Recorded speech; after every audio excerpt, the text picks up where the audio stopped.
give us a recap of last week?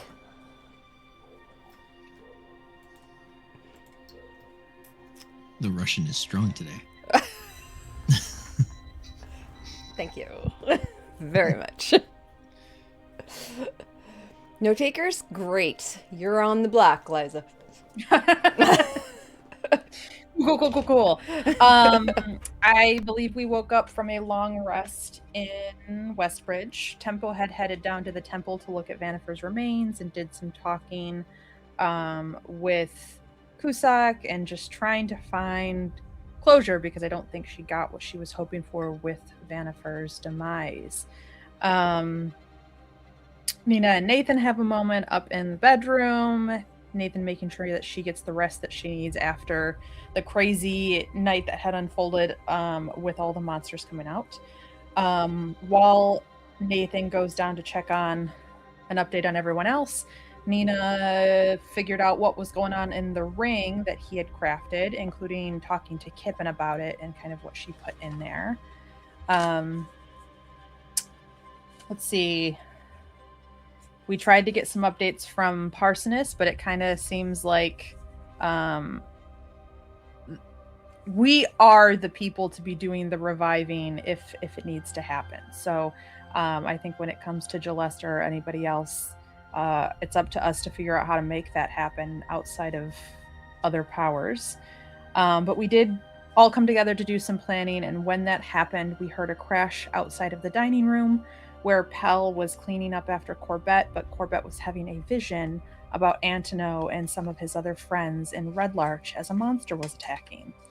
We tried to reach out to Lymira, and when the call did not go through, we knew it was pretty serious. So we teleported into Red Larch, found it indeed under attack with some giant boulders, and found Ogremok in the quarry.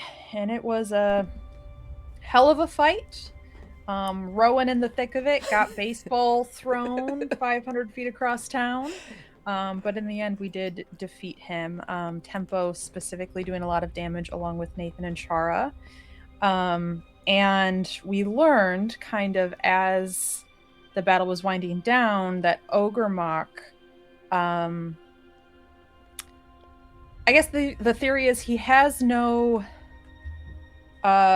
respect for the gods and considers them thieves, that they had stolen the slab of black obsidian that was used to lock the Void Harrow, is that right? Mm-hmm.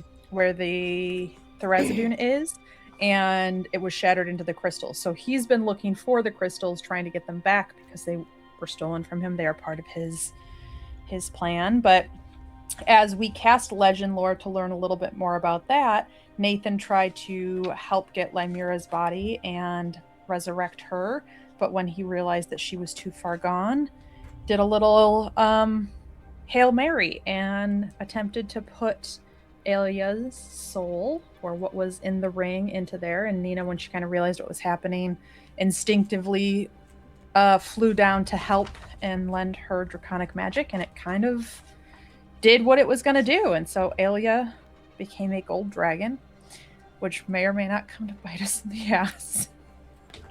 And I think from there we started escorting her back into town. Other quick facts, I think, was just that the cultists of Thrasidune have risen and fallen for centuries over the years, and that seemed intentional. It was a way of desensitizing the world to how much of a threat they actually were. The weapon that we need in order to close the Elemental Earth node is Iron Fang. It's a war pick. And we kind of learned that the irony is that the tool that was used to wield his power or control him is just that. It is a tool that he hates, just as much as he hates being controlled. So seems like these cultists are perhaps not actually in league with these elemental princes so much as capitalizing on their fear for other means. But yeah, we are in Red Larch. I think we were out of combat at the time, but who knows what else is lurking in town as we hobble our way back in. Rowan has been revived, and she had been stayed in town to try and help while Nina flew back to the rest of the group. So I think we're probably catching up with Rowan at this point. Perfect. Inspiration to you, unless you would like to give it to someone else. Nope, I'll keep it. Keep it. All right. So, coming back to Red Larch. The ground is cold. There is a layer of snow that crunches beneath your feet. The air is chilled. The sky is overcast gray. You imagine there's more snow on the horizon. It also does not bode well for travel. Snow tends to slow things down. Perhaps not giant elemental evil gods or deities. However, entire armies that could slow progress. You all, as you are gathered at the quarry at Red Larch, Nina, your sister, in your cloak pulled tight around her, barefoot, as you all start up the switchbacks, walk into Red Larch. You see the people are moving back and forth. You see groups of people digging in rubble. Some are clearly under direction of town leaders. You see Jalessa, the mayor and butcher, who is helping direct people as they come up to her, and she immediately gives them jobs to do, areas to go look. Red Larch is vastly different from the last time you all were here during a tragedy. This is a town that is ready. They are ready for response. And the fact that you all came, you see eyes kind of stopping briefly on you as they pass by, recognizing your group, definitely recognizing Lemura, except, nope, let me retract that. They don't recognize Lemura. They see someone brand new, who looks somewhat similar to Nina, but different. Which I don't know if Nina, can you describe to me exactly like how you imagined, how your memories saw Aelia as? Yeah, I think it was very much just like an older version of herself. Though where Nina wears her hair long, Alia's was always like shoulder length, cropped short, very like sassy Bob sort of situation. But yeah, I think because of how short my hair is now, we look more similar than Nina originally kind of pictured. I think I have some artwork from Pinterest I'll drop in here, just so you guys can have the visual. But I think that is the Nice. Aelia version of. Definitely some RBF going on there. Yes, Love it. yes, 100%.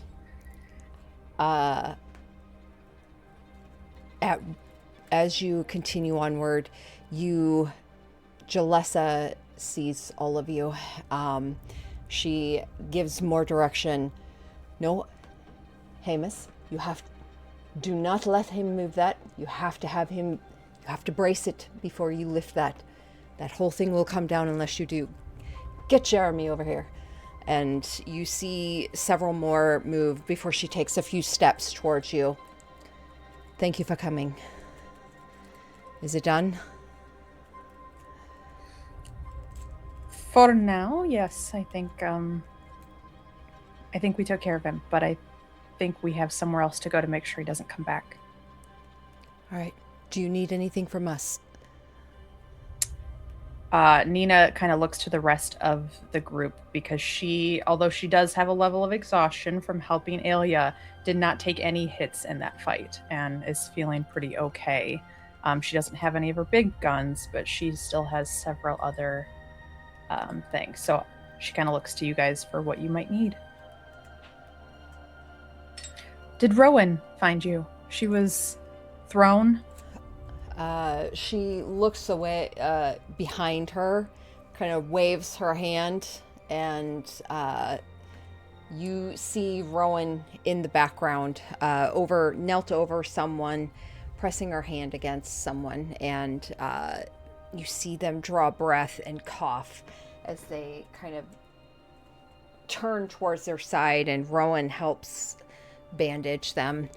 Someone takes the bandages from her as they see Jalessa gesture. And Rowan stands and marches towards your group. As she comes towards you all, Jalessa just looks closely at all of you. Looks in particular at the naked individual.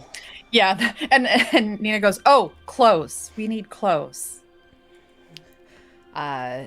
Jalessa pauses someone that's passing by and whispers something, and they scurry off as Rowan comes up to all of you. What are we doing? I'm starting to run low on cure wound spells. There's definitely more people here. I could use a quick bite to eat and some rest. At least a small, short break, at least. It'd probably be good for Alia as well. Rowan, my sister. Alia, Rowan.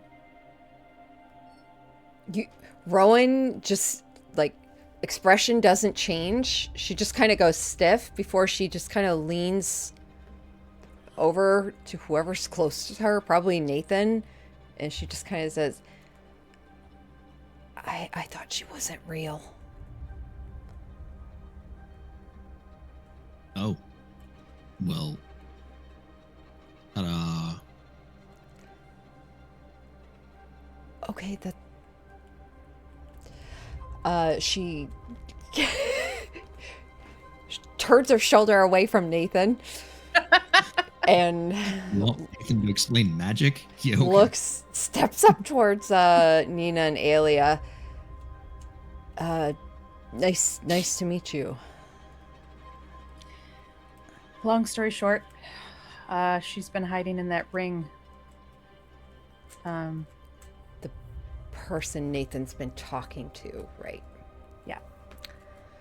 We said we were going to try to figure out a body, and, well, we've figured one out. Who? I think my eyes kind of flit to Jalessa. I don't really want to say it here in front of her. Mm-hmm. And I think instead what Nina says is, it was Lymira's last act of goodwill. I'm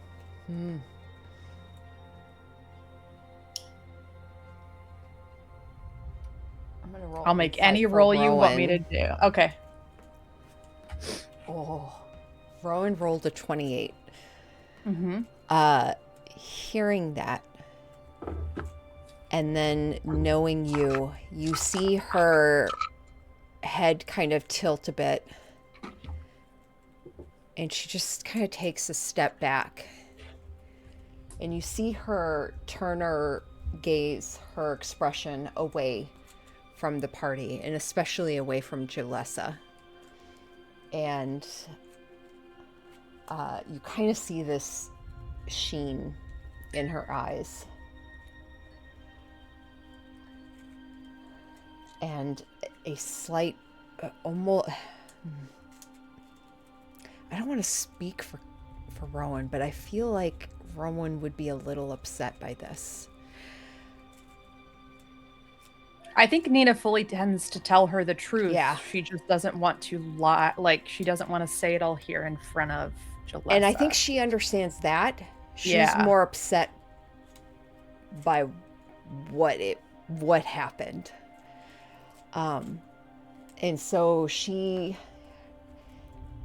turned away. She kind of gives a nod.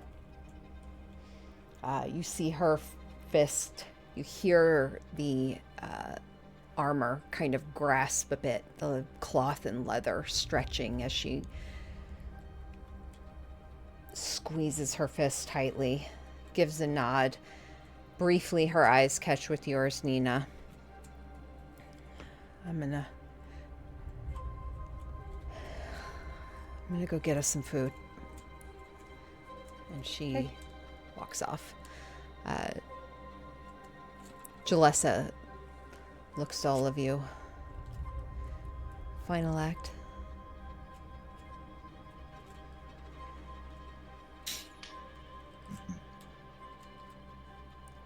She was crushed beneath the rock from Ogre Moth.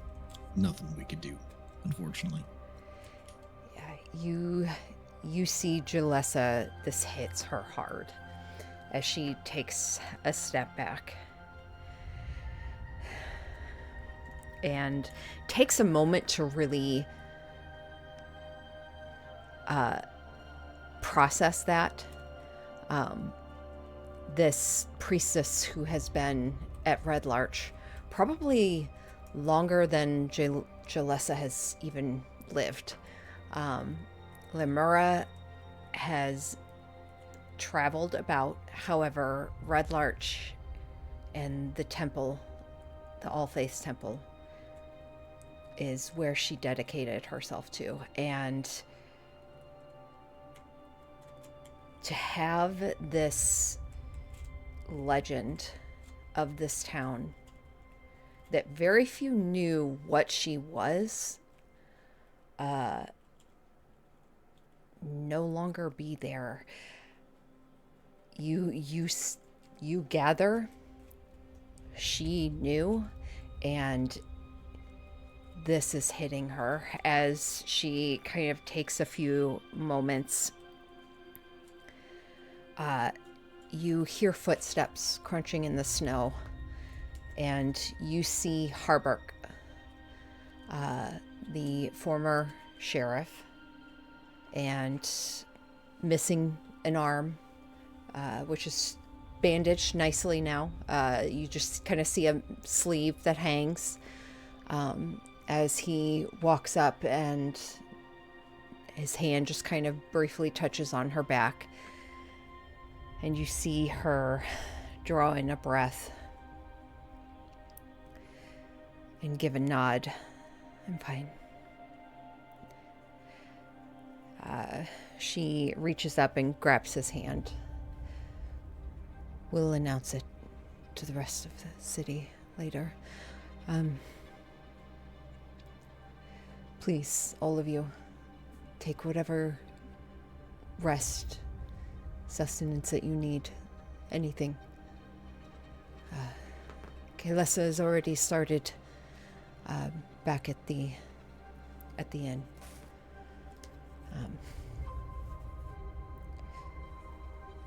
Thank you. And she turns, and you just kind of see this heaviness on her as she kind of, you see her and Harburg kind of having a conversation as they walk off, and the shock hitting both of them as she shares it. You all head to Kaylessa's. I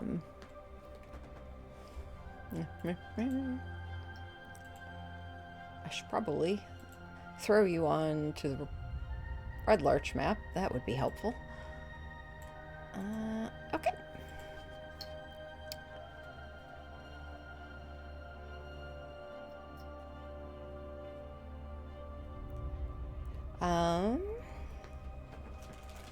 I forgot the name of her inn, though. It's not the swinging sword, right? Yeah, no. Is it the swing sword? I have Kaylasa. It is. Swing sword. I have Kaylasa Urkel, proprietor of the swing sword inn, written down. Swing sword. Oh, it is. Okay.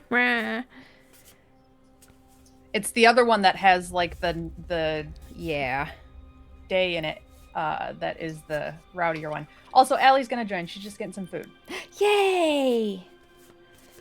What was the name of that? Bathhouse, poultry. No, smithy, big boarding house. No.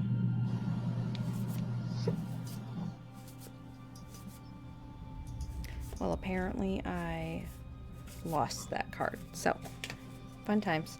But yes, Swinging Sword Inn. As you enter, for the most part, the building is largely untouched. Helmet High Sun was the other one. Thank you. It took me a minute to find it in my notes too. Good Lord.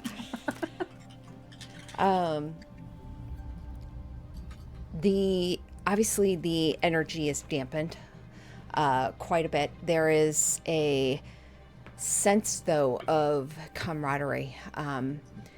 People have tasks. They are helping gather food. They are helping organize. And as you all enter, you see Rowan is already got a table off to the side, a booth kind of area, the circular one, and there's already some food that is set out.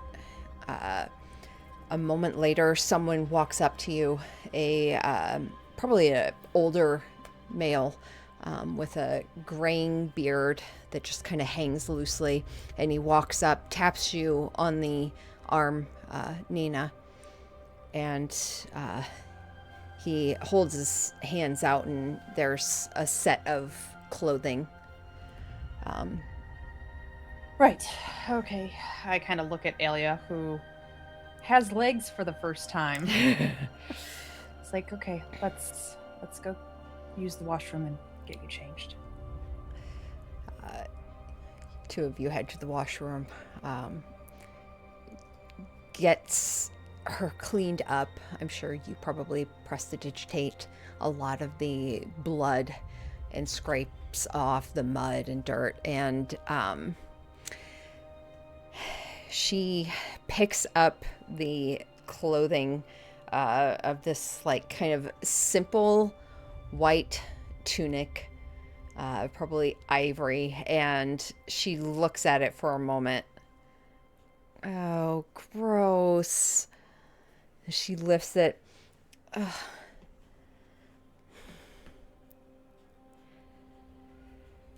I never thought being real would be so disgusting. It's pretty gross to have bodily functions, honestly. Shimmies into it. Kind of rake my hand, my fingers through her hair to like comb it out a little bit, and I'm not gentle about it. There's like Yeah. She's like, okay, I get it. As she picks up this kind of like fur overcoat with some leather and fur intermingled, and she pulls it over. Okay, this I can. Doesn't look terrible. Yeah, it's. And we'll get you something more later when we're not trying to save the world. Okay. Anyways, do you need attending to or anything? Are you okay? Other than the fact that I just split my soul in half to give you part of it, yeah, I'm great. Okay, you don't have to be dramatic about it. That's what we do. But I'm glad you're here. Now, don't make this weird. Let's just go get food. Okay. And the two of you head back out. Uh, Nathan, Tempo, Rowan, and Chara, as you all are seated. Any conversation there? Anything you all wish to do before, as the girls are in the bathroom?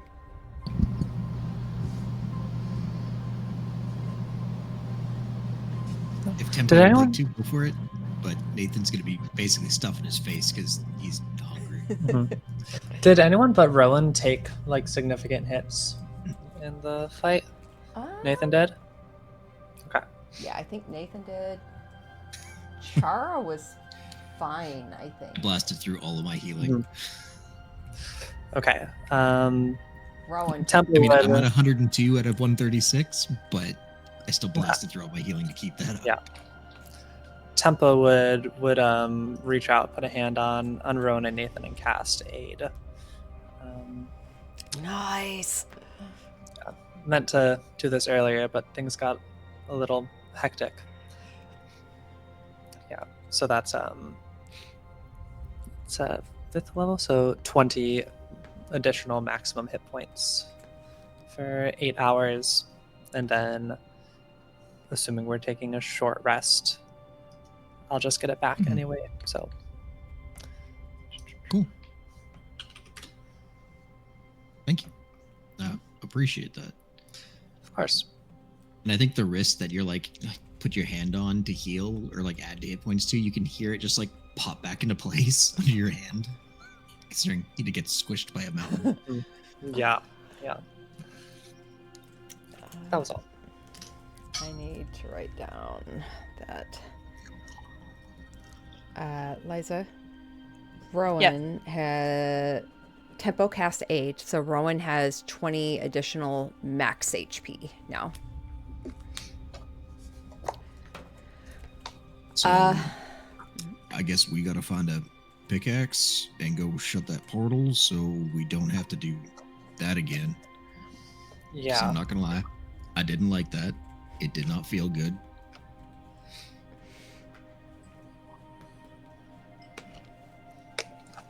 Any ideas? How far are we from like the temples in Red Larch? Let's see. You had written this down. Red Larch to... Oh, maybe you just wrote to Westbridge. That was 67 miles. Yeah. Westbridge to Riverguard is 82. Okay. Let me pull up the other map. Where is it? Desserin Valley.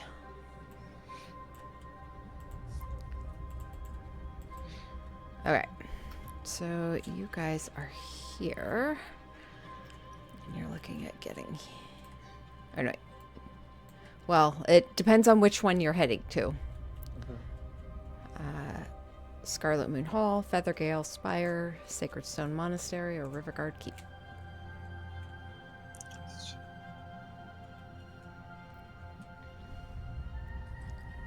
I think we know that the Earth portal is going to be at Sacred Stone, but we also know that things are going to shit at the Fane, right? That's the place beneath all 4 of them.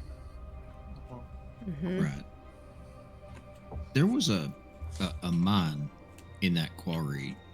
We don't think he came out of that, right? Oh, no, he ruined that and everything on his way here. I mean, I do think he came out of it, but I don't think that's a way back, if that makes sense. Yeah, makes sense to me. I don't know the area super well. I figured you guys would have better knowledge of that. Yeah, we usually have to make our way through the valley east. And what do we figure that is? A full day trip? I believe it is. So Mm-hmm. 30... It's about equidistance from Yeah. Red Lake to Westbridge, so. Yeah, it's about a day and a Here's half. the question. Do we walk it or cart or whatever we can find here, or do we just rest, sleep on it, and go at Nina's pace.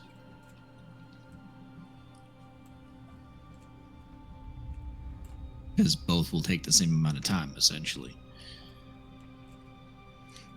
Well, it's still morning. Late morning, right? We woke up kind of late, I think like 9 or 10. Spent an hour or two. So it's noon, afternoon. We might be able to make it to Feathergale's Spire in a half day. That's the air one, right? Mm-hmm. We could at least try to see if there's any movement or if we need to go into the Fane from there. I don't know. I am restless. I don't want to sit still, but I also know we need rest. I was thinking more the recovery side of it for you guys. Sure. Yeah, but I can take a nap wherever. Or a full night's sleep, I guess. Should Not we a nap. hire somebody with a carriage? Let everybody rest in it while they take us there?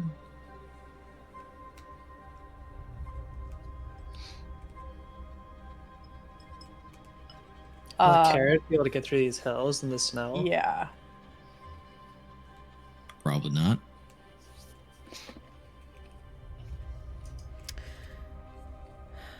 You recall there are caravans that would travel through the Somber Hills.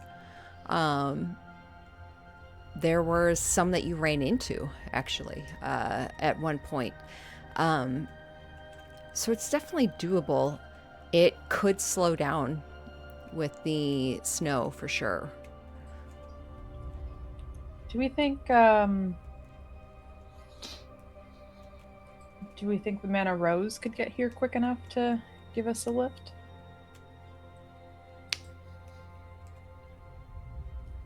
I mean, kind of once again, it's 6 one, half dozen the other. We rest here, we teleport. It's going to take the same amount of time as traveling. We wait for the Mana Rose. They got to get here, then fly us there.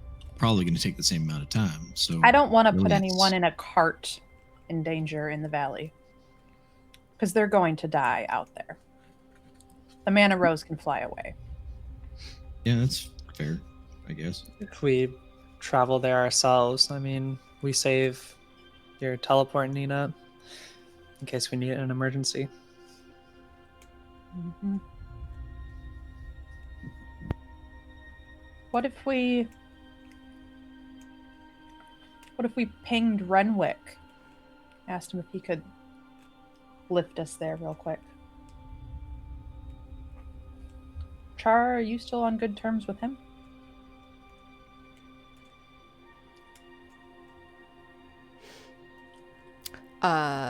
Wasn't Char the one who like saw something? Like, wasn't she the one who talked to him in his mind, or like did the sending Mm-hmm. to him? Yep. She Maybe I should wait for Allie to actually log on before I have that conversation. Yeah. That's fine. We can walk it back.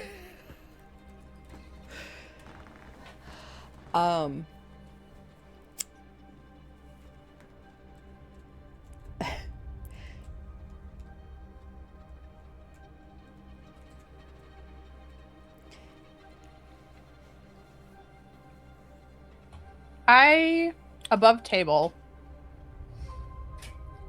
I don't think it makes a difference actually if we wait 8 hours and teleport in or just start walking and then have to sleep in 8 hours.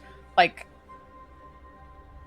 we risk being attacked, right, if we leave Red Larch right now, but we also risk being attacked if we stay here. So, I don't know. Well, I think we like technically can't.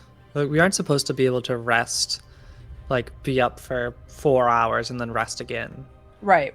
The benefits of a long rest. So it would really take until like the following think- morning. Yeah, I think we do need to like just start moving and see what we see, I think. Mhm. Your teleport can't be cast as a ritual, right? Mm-mm. No? Okay. We could expend some magic on flying to get there a little faster on any kind of perilous terrain, because it only lasts for 10 minutes, but for moving at twice the speed of a sprint, like effortlessly. Mm-hmm. That's some distance. So mechanically, how many sorcerer's points do you get back from like a rest? I think I get half of them back, but Yeah. can't get my teleport back because it's too high of a level. I can only get spells back up to 5th level. Yeah, because teleportation is 7th. 7? Yeah. Yeah. Okay. I am gonna look to Alia. Do you have any thoughts on stretching your dragon wings? I mean, yeah, I was thinking of heading to the high forest, looking and seeing if I can find. And she kind of pauses a moment as you're looking at her. No, no, I don't think so. No, Yeah. no. Yeah.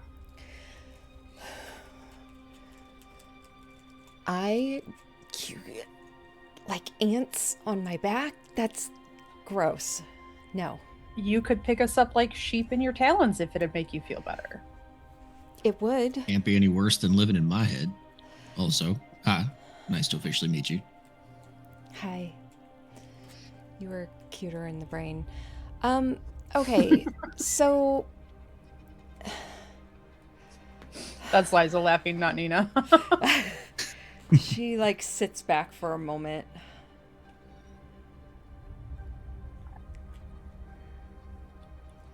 Look, it'd be a chance to see what you can do. I know what I can do. Well, do you though? I mean, you haven't actually done anything except walk to the bathroom, so... Okay. Well, I can do anything that you thought I could before. Or believed I could. Fine. We could treat it like reciprocation. I mean, I've been carrying you around this whole time. Sure. Talents. Got it. I'm gonna need healing afterwards, aren't I? You see her kind of push her hair back behind her ear. She reaches forward and picks up a piece of cheese and just kind of breaks it and nibbles on it some. Okay, so we finish our food, check in one last time with folks, and then we'll head out.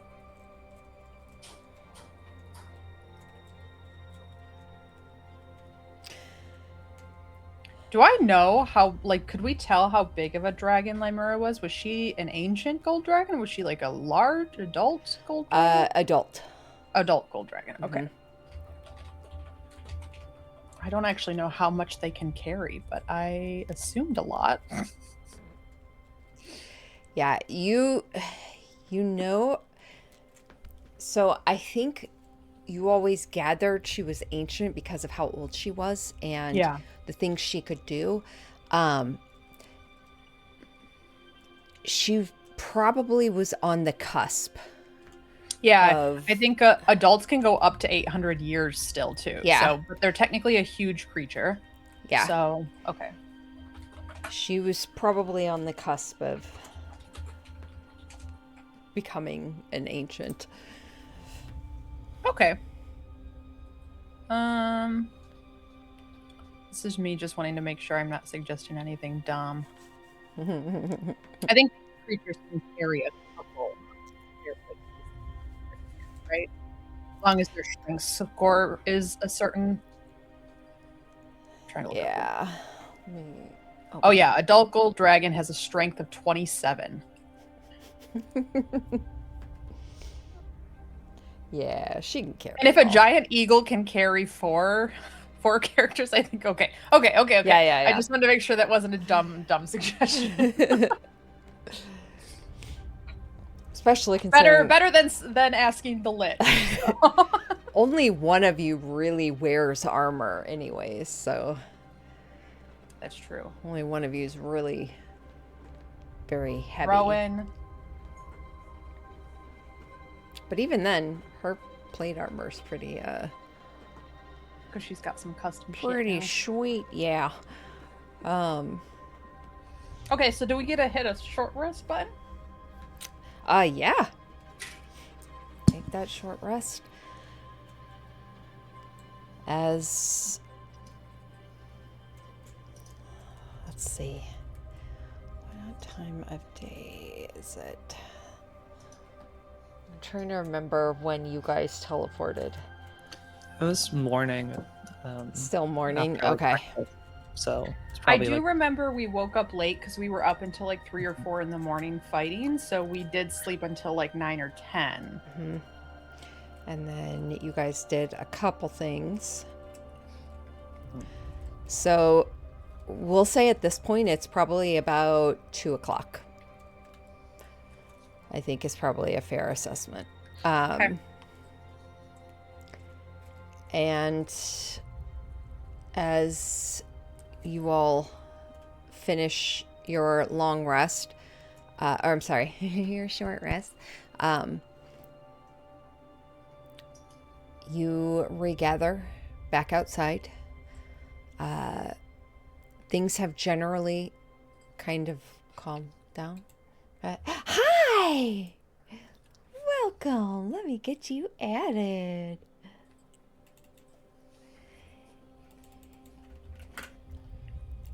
Ba-ba-ba. There's that. Yay. And let me get you added on here.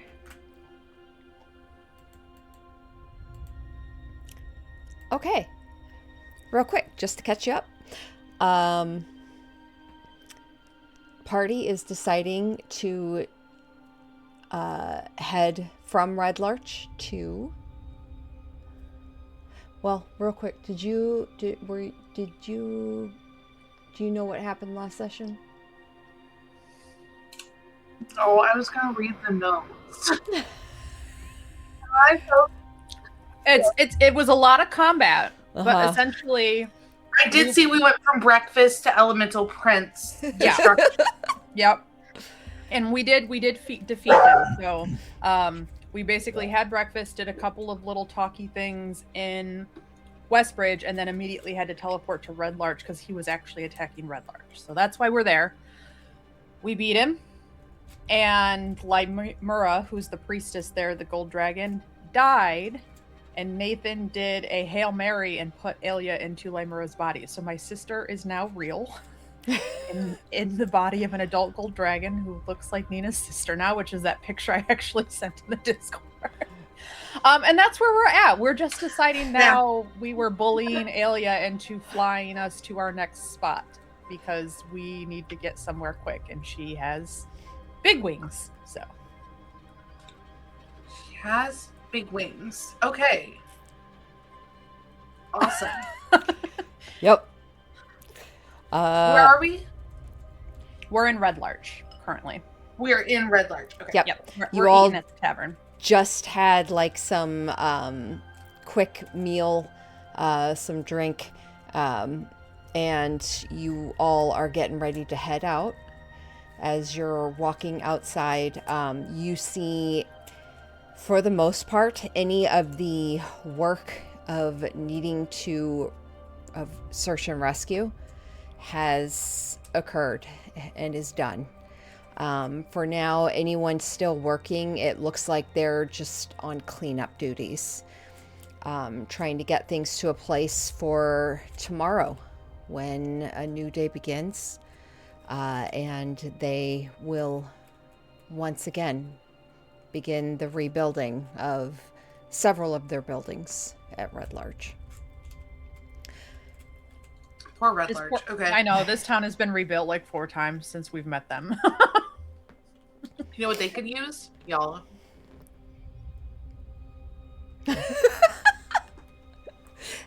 Well, they're thought in need you- of a new priestess now. Yeah, they do need a new head priestess. Wait, is my mic delayed? Just a little, I think. Yeah. But My it- internet's being funky. yeah, it comes and goes. It comes and goes. I just now and then I'll see your bars kind of go orange, and then it's a little, but it's not terrible. Okay. I'm gonna see if I can't switch from the I won't go anywhere. But okay, You're cool. good. All right. So, heading outside, the party regathers. You probably, I imagine, walk to the outskirts.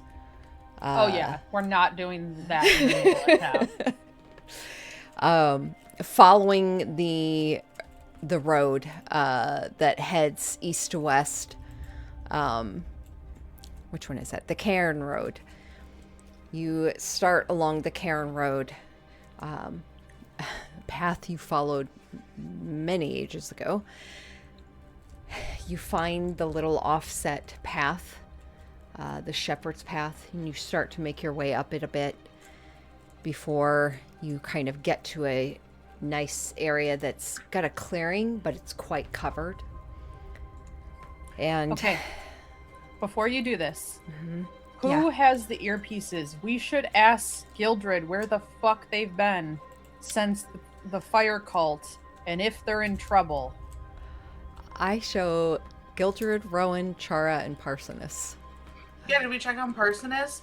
I Oh, haven't yeah. been here, so I assume no. Yeah, no, he's good. He's good back at Westbridge and everything. He's doing council stuff. He was trying to teach you how to fold clothes last session, and you were not about it.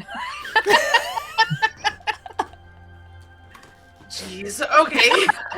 Sounds about right. Yeah, where's Gildred? Where's Gilbert? Godfrey. That's what Chara says into Classic. the earpiece. Yeah. I think Nathan would have suggested blankets before we went to this flight thing, just because cold. Yeah, you guys could have easily grabbed some for sure. Let's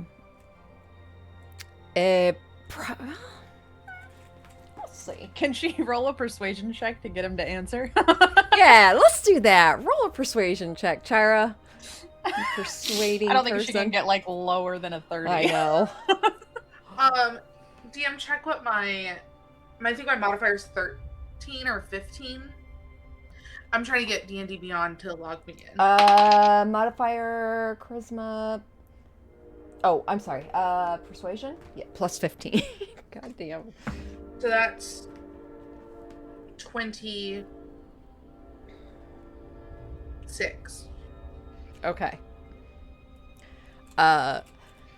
You a moment later, you hear, I assume you meant Gildred, right? Oh, Gildred. Gildred, yeah. Yeah, it's only like 4 earrings, and you gave me one of them. Thought maybe you would remember my name. Kind of thought maybe that was like a, hey, you're important to us. Keep this really powerful communication magic item. But anyway, hey, it's really good to hear from you. You sound like you're doing pretty good. How are you doing? How you guys doing? Everything okay? We are holding up. We actually wanted to make sure you were okay because we care about you. I'm doing great. I'm doing amazing. Where are you guys at? Who else has an earpiece in the party around me? Rowan? Rowan? Mm. Who's that I stink eye can for? do Rowan if you want me to. Well, she's not here still. I think Rowan would just be Slumber Hills. We haven't seen you since the fire cult. Assuming you made it out okay. Oh, yeah. No, I made it out fine. I'm good. Where are you headed? I was thinking of maybe hitching up a ride with one of these caravans, heading north. Maybe check out Tribor. Heard they've gone through some shit recently. And again, warmer weather kind of sounds nice. Yeah, what am I thinking? I'm headed south. And you Don't kind of we hear... still owe you a partial payment? Yeah. I think you have to come to Westbridge to get that. Oh, you're not coming to me? I mean, you owe me. Don't owe you if you don't show up. Well, that's the point. You owe me. You come to me. we really want to play the who owes who game. Rowan hands it to somebody needed Nathan. talking to?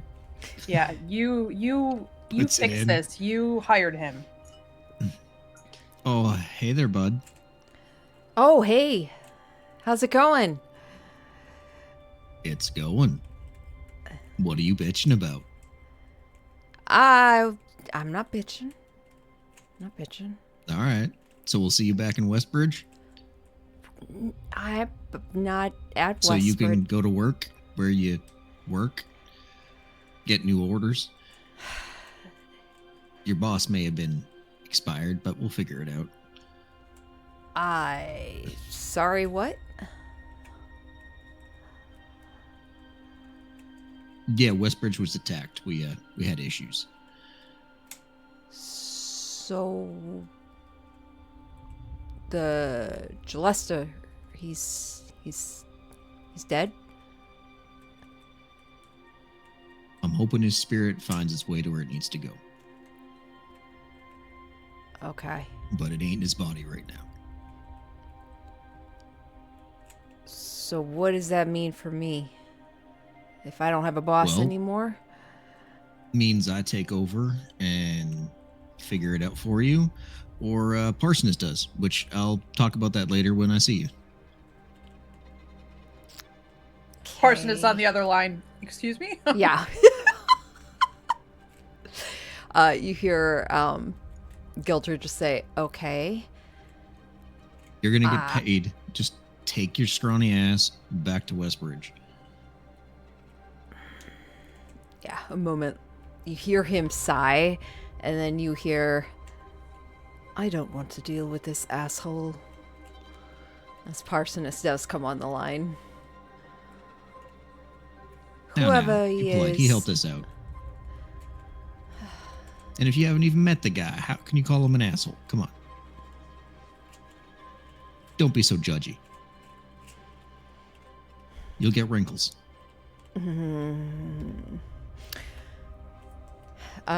Gildred, you hear some shuffling, and then you kind of hear his voice kind of off, as if he's speaking off in the distance. No, keep going. No, I'm not headed south anymore. I'm headed back to fucking bumfuck. God damn it. And you hear Oh, I'm some, sorry. like, Do you have somewhere shifting. better to be?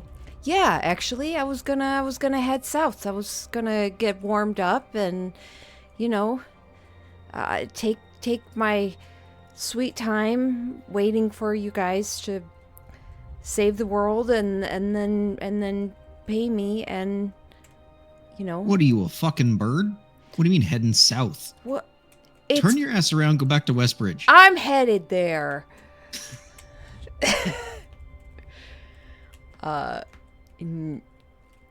You hear like a muffled, as if he's just like pulled the earpiece out.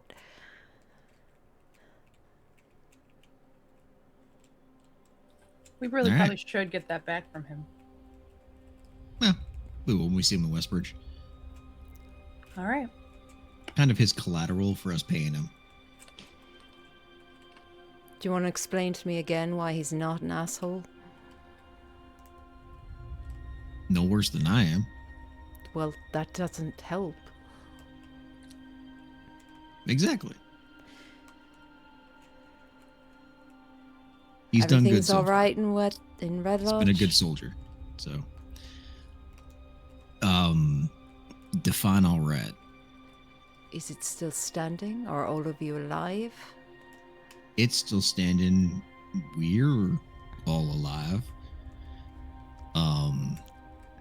I think we're on the cusp of that borderline of acceptable losses for civilians, which is not good.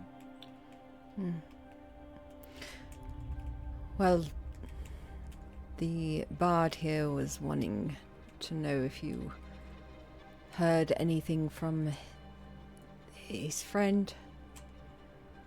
Lives in Red Lodge. I guess he hasn't heard The from him bard. yet.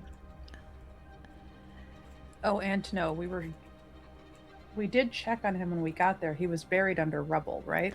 Yeah, Rowan does give a nod. He's fine. He's good.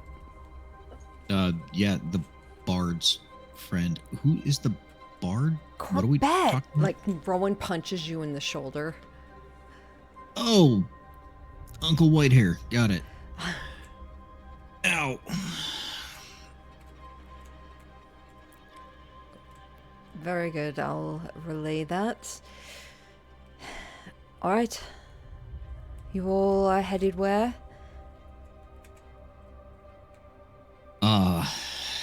We're gonna go jump back into the cult areas and see what we can stop from respawning. Reincarnating? No, not reincarnation. Respawn. Whatever. Demons, gates, don't want them back here. So try to close it. I think we're looking for a pickaxe. Is that right? Good to know. Keep us You know, when I safe. say this out loud, I feel like our life needs help.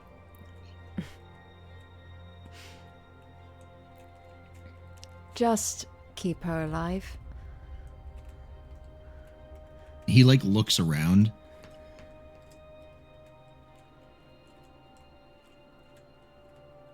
There's 5 of them now that I need to keep alive. You're gonna have to be more specific on her. Are you getting dumber the older you get? Probably. Maybe a little senile at some point. Humanity does not look good on you, mate. And Darling, she'll be fine. Yes. do not go down with him. Please. Be smart.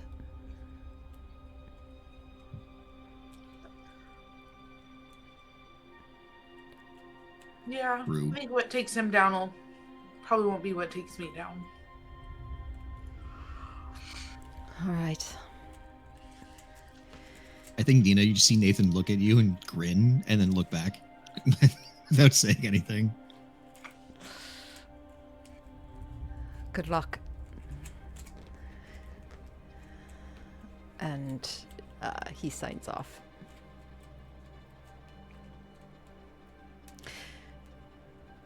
The party comes up, kind of cresting just atop that shepherd's hill. And Alia slips off her jacket and the fur thing, and without looking, just holds it out to you, Nathan. And she then shimmies out of everything else and again tosses it back towards you. That's not. You don't have to take it off. I don't want to I rip like it. That's not how fucking magic works, Alia. You're just showing off. You don't know. Maybe that's how my magic works. Charge Eh. that. How? She kind of walks forward, like doing one of these, and then she instantly just like transforms down onto all fours into this large dragon, gold dragon, and she kind of shifts a bit, shimmies, before she walks back towards all of you, and her large snout kind of comes up towards you, Nina, at first, kind of nudges you, sniffs at Nathan before she bows down and gives you all the option to climb on. I don't think we make any comment about her only agreeing to this about the talons. I think we all climb on. Wisdom. As you all kind of climb on, and she carefully stands back up, kind of shifts a bit, gauging how well you all can hold on. I forgot Rowan has a big whole back history with dragons too. Mm-hmm. Okay. Mm-hmm. That makes sense why she's angry.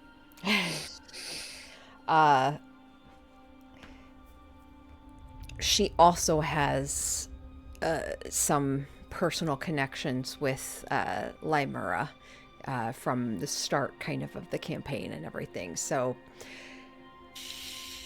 you see her kind of gripping on. Her grip is probably a little bit tighter than necessary as she kind of keeps her head down. And Lymura shifts a bit, takes a few steps, pauses, and then she hunches down, and the wings flap powerfully down as she leaps up into the air and starts to fly upward. You all grip on. We'll say you probably were smart enough to latch some ropes and stuff around to help give you grips. As she flies up into the air, and as she gets high enough, she kind of does a soar just on the air, a circle around. She gives a roar into the air as you all pull out the blankets and start to kind of bundle up. It is very cold up in these higher areas, this altitude. The wind is biting as she pushes forward, and you all start to make the journey. I think Nina will also just kind of like using a mix of like prestidigitation control flames, just kind of keeps like a little bubble of warmth going around her. So kind of anyone probably to the front or back of her gets a little bit of heat emanating off of her, just to keep us from having hypothermia up here. Yeah, good call. But I also think she messages Alia and says, "Don't fucking roar. We're not trying to draw any more attention up here. Jesus." You just kind of hear a snort as she kind of flaps again and soars along. I'm sure you probably told her where you're headed. Which entrance are you headed to? That's a good question. I think above table, did we decide we wanted to head into the Fane and search it out first? Or are we going straight to Stone Temple to close the Earth Node? I don't think we really decided. I don't think we did. I So was gonna say, you did mention going to the air temple first and kind of checking things out, which, yeah, I mean, made sense to me. There's much closer. it's closer. We know that there is a safe room in there, right? We've been in the sanctuary room in that Are you one. talking about in the Fane? Oh, is that all the way down in the Fane? Okay, I'm just trying to think. We probably do want a long rest before we go and get into any big major combat. So There are several sanctuary rooms. There's almost one in every section. okay, Some that you haven't discovered. even found yet. Okay. Mhm. What did you say, Allie? I interrupted you. I'm sorry. I was thinking it was further down. So Yeah, I think you're right. I think the one is in the Fane, the one where we almost like didn't escape out of in time.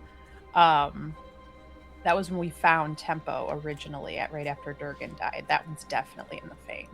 I was just thinking that we've been through Feathergale so many times. I think we know that there's probably a room that we could long rest in there if need be. So I think that makes sense. If you guys agree. It's closer. We can peek and see if there's any activity. And if not, we can take a rest and head to the monastery. Yeah. Mhm. Sounds good. So yeah, we would have told her Feathergale. Great. And I can help As- navigate with message so that To she her. knows where we're going. Yeah. Beautiful. That one's probably also the easiest to see from the sky. It is It a is. spire.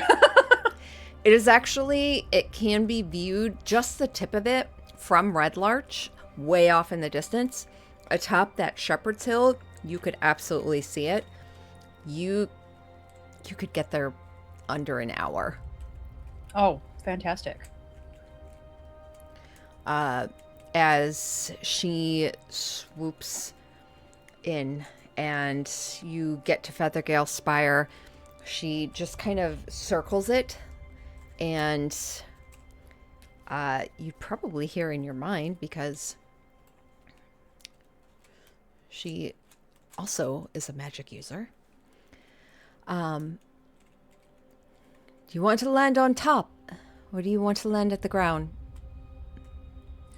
She wants to know if we want to land on top or on the ground. That is what it's like. That just air blowing past you. Scream if you want up top. Ooh. Okay. Never mind. I'm trying. Liza, do not recall the layout of Feathergale. So Feathergale was a tower. Right. You recall going up to the top at one point, or at least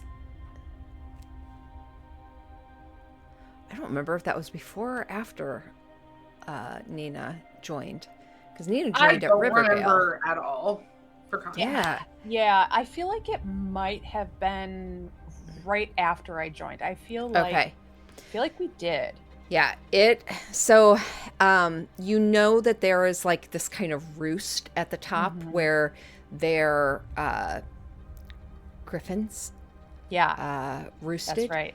And then there are giant eagles that soar through this canyon.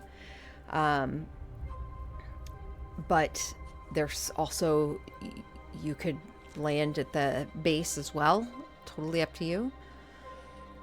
I do think with Ilya's size, the ground makes a little bit more sense because she is going to be bigger than a giant eagle and a griffin. We might have to jump if we land in the roost. Now that I say this, it's coming back to me. The tower, actually, let's look at the map here, because it is the Sighing Valley. Oh yeah. So you have Feathergale Spire here. Mm-hmm. But the entrance to the air cults was in Knife Point Gully. Now that I say that. So as she's circling the spire, asking where you want to land. I think we point down to the river, if you guys agree, closer to the gully. Yeah, that makes sense to me. All right. She turns and banks a bit and starts to soar. And as she does, you see this kind of distant thing flying towards you as a large eagle is soaring towards. And as it does, you see it has its talons out before Alia's head turns and she roars out. And you see that eagle hard turn and instantly just fly off and away, looking for easier prey. Maven just hears Nina whisper, I said fucking subtle. As Alia kind of allows herself to just slowly drift downward on any heat pockets in the air, if there are any, and then kind of slowly comes down to the ground, and you all feel that shift. Your hands are cold, even with the heat that you are producing.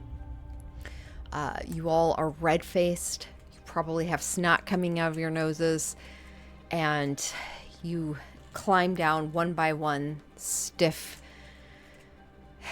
and breathing in deeply, slightly warmer air down here. Okay, spring can come anytime. The snow crunching beneath your feet as you begin the jaunt down Knife Point Gully. The gully just slowly closes further and further until it comes to this point where at the end of it you see there is an entrance that kind of it dips down into the canyon wall. And as you follow it down, you find the entrance to the Temple of the Howling Hatred.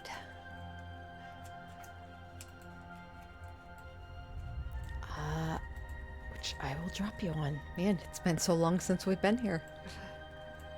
Yeah.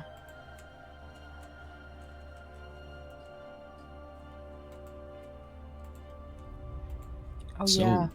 what are we expecting in here?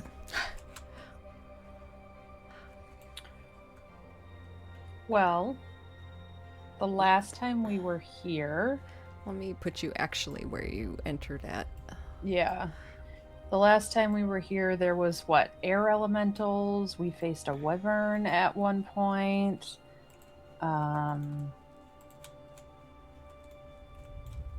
There's some big drops, lots of moving air. I don't know. I don't think there's going to be much above ground, but that's the point, right? We want to make sure that there's not.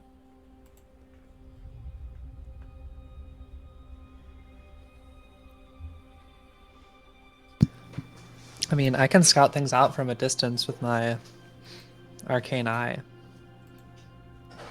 That would be just as fast as I am if we really just want to see how things are. yeah. Sounds like a good plan. Okay.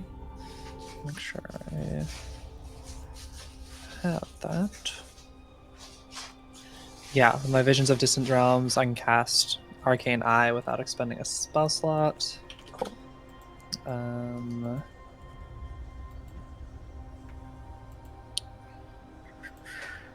ran on my sheet. I have to pick it up.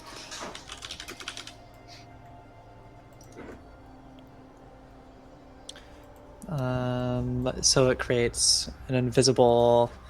I just sit down for a moment, close my eyes, and I guess Nathan can see it since it's invisible, this blind sight. Invisible, vulnerable eye that hovers. And I receive visual information from it. It has dark vision, and I can move it 30 feet every turn, so it's just as fast as walking. Mm-hmm. And it lasts for an hour, so I can essentially walk that through just as fast as I could to So, see if we see any movement or any activity. as the arcane eye passes through this temple, that temple you actually didn't get a chance to go through. The way you came through with Durgan was different. But you remember him telling you about this temple. And as you pass through it, you recall what he told you was a temple filled with light, white marble walls, high ceilings. It is well vented. This is an area that is meant for those who take flight. Underground city for air users, airbenders, so to speak. And as your arcane eye passes through this initial entryway, and it reaches the first hallway, there is an odd darkness that seems to have taken over this temple. The light, it's odd. You still see it's there, but it seems to almost be fluctuating, as if there is a constant like misted darkness that continually is lifting up from somewhere. And as the arcane eye continues to move forward, you see 3 columns that... Are you explaining these, kind of what you're seeing to your party? Yeah, As and you I would go along? ask that darkness, was that something that you guys saw here before? No, this is new. Okay. Does this feel reminiscent of kind of like the fogs and stuff that were down closer to the nodes or the fane? Like those kind of black Yeah. pass-throughs. I would say roll an Arcana check. Certainly. That's a 2 plus a 5 for a 7. Appropriate, considering you're hearing it secondhand, so you're kind of experiencing it secondhand Yep. and not quite sure. She asks, though, I think I saw those. So, Mhm. can I make an Arcana check if she's wondering? Yeah, Tempo like found us in one of them. Like That's popped true. through. That's true. Go for it. I'll allow it. Not much better. 9. A 9. You know that those barriers were more significant. They were like a hard pass barrier. Like if magic was concentrating, it was done. And it had this like ability to determine evil from good, and like it was just something dark. This, looking at it, you're struggling to determine, is this the beginning of something like that, or is this something totally different? You're not entirely sure. But as the eye moves forward, you come across these 3 columns, and as Tempo describes them, the majority of you remember these columns as the columns that the air cult would latch themselves to starve themselves and survive on air alone. Fanatics. Your eye passes by and you see what looks like skeletal bodies, one hanging off of each as you kind of pass. But as you pass, there's this almost like kind of black smoke coming up from the bodies. And as the eye passes the 3rd one, you see the form of a beautiful elven woman with black hair, pale skin that is now tight against the bone structure. And the form is decaying as the form of Erisi Kalanoth was strung up to one of these pillars. And you see this almost kind of black necrosis that is building up her face and any area of exposed skin. And you see the eyes that are milky white. There is kind of like an oily blackness that is starting to make its way into the eye cavity. The eye travels further, and as it, one by one, just goes through the majority of this temple, the water is still rushing through and around the one building where it has like this moat around it before it cascades down a cliffside deep into the Bessemer mines. And you just see a body there. A body there. You do not come across anything living. And all the bodies seem to have this kind of inky darkness building from them. A couple of them, you see, it looks like some of their skin has almost flaked off into like an ash. And at one point, as the eye cascades around this large building, the central tempo where the moat goes around, you hear a thumping noise. And you kind of turn your eye down and you see just below the water that a stone golem who traverses this moat is still functioning and still ever making the route around.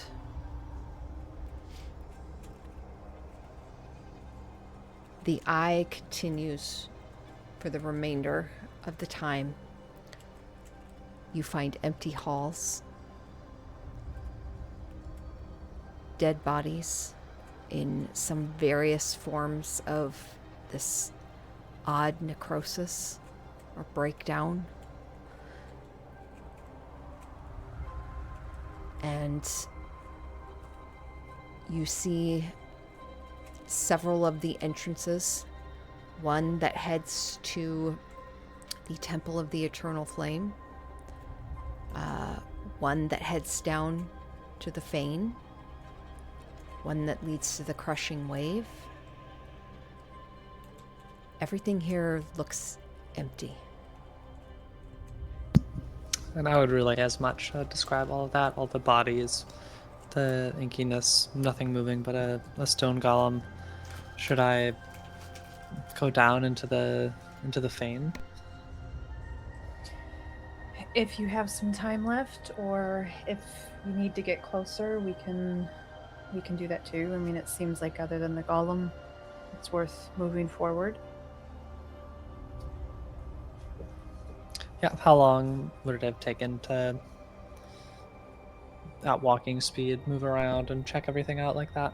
For the majority of this place, we'll say you probably have maybe about 15 minutes left. I have a little longer, but we could get closer and I could probe deeper. Yeah. Okay.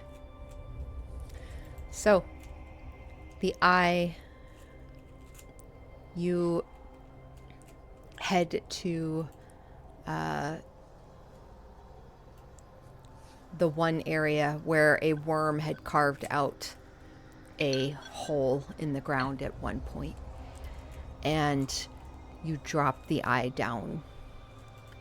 And it takes a good probably 10 minutes to drop all the way down.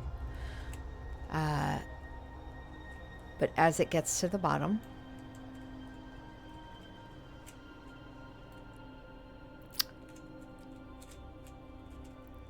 it drops into an open area that you are familiar with, Tempo. You have been in the Fane. Durgan was very certain to make sure you were aware of how to navigate this area. And you start to move the eye up and around. You see the first area where, as you crest around some rock, and you come to a slightly open area where you know there are some animated swords that are normally flying about. They lay prone on the ground. And as the eye continues to move forward, you move it with the last bit of minutes left into an area where there are some harpies. And you see one of the harpies is clutching against the wall. Her wings are kind of offset, and they look to be almost dripping with the black ichor as she is gripped against this kind of canyon wall. And you see her just kind of dragging herself along it. And as she does, this kind of blood and black ichor drag along the wall. And you hear this dragging breath from her as she's just... and the arcane eye dissipates.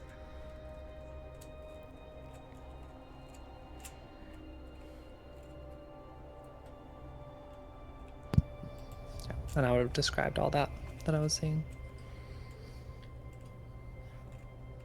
Question, DM. Mhm. My attachment to the shards to Yes. Thorazadune, has it been pinging or going nuts while we've been here, even on the outskirts of this black mist?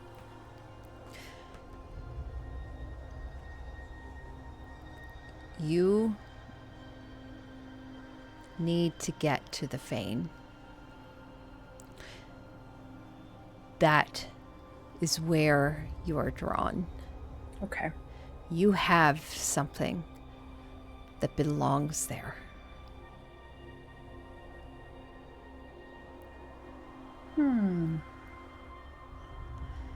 And yeah.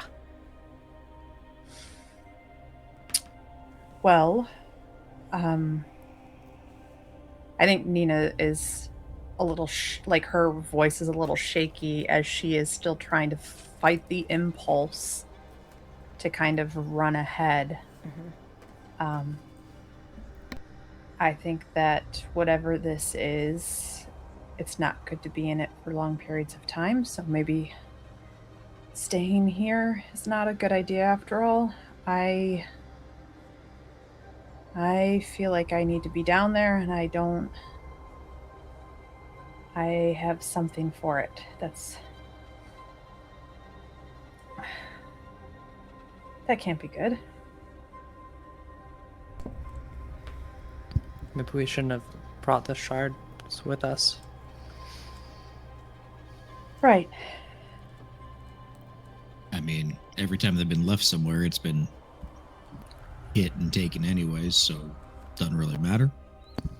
I think Nathan would like interlock his fingers with Nina's and just like hold her hand. So, remember when we were chased by the stone things that we had to look at, or they chased after us? Where was that? That was down there in the Fane. Okay, just checking. And also the Earth cults. I don't think that was here in the Air Temple. It was in the Fane, and we saw more of those rock formations in the Stone Temple. But good looking out.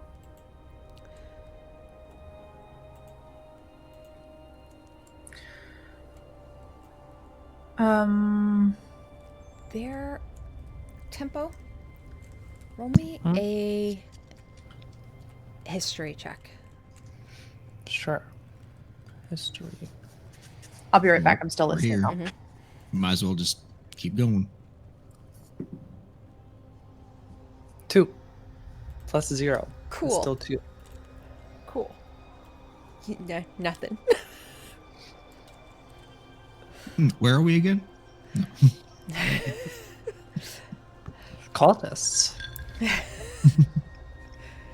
Cultists. I feel like I've heard that somewhere before. Maybe. So yes, in the entrance still to the Temple of the Howling Hatred. Where would you all like to go? There are multiple safe rooms, so to speak. You know, especially you, Temple, you know there's at least one in every. You may not recall where they are at initially, but you know they exist. I think the question here is, do we fly through or do we walk through?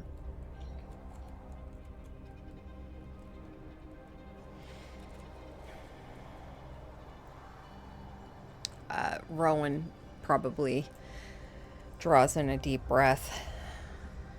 I don't really want to walk through a bunch of black smoke again. I don't want to use up everyone's spells though either.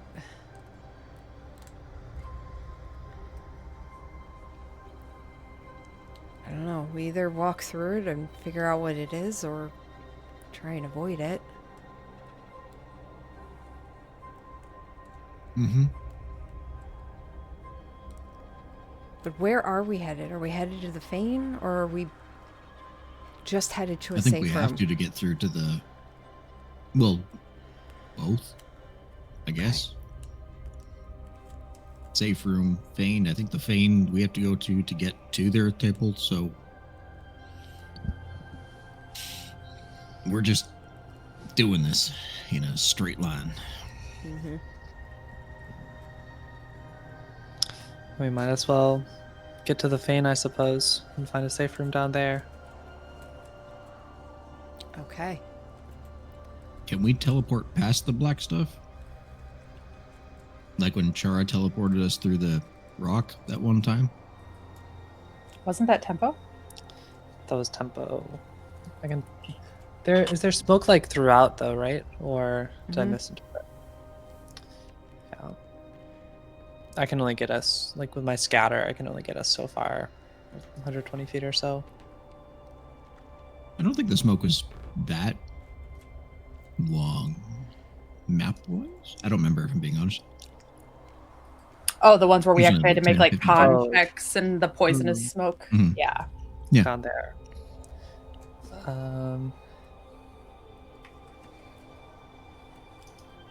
We ran through it in like a round or two.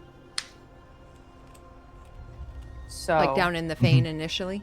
yeah, where The Tempo was barriers? Mhm. saved Chara. Yeah, the poisonous smoke Mhm. down there. Mhm.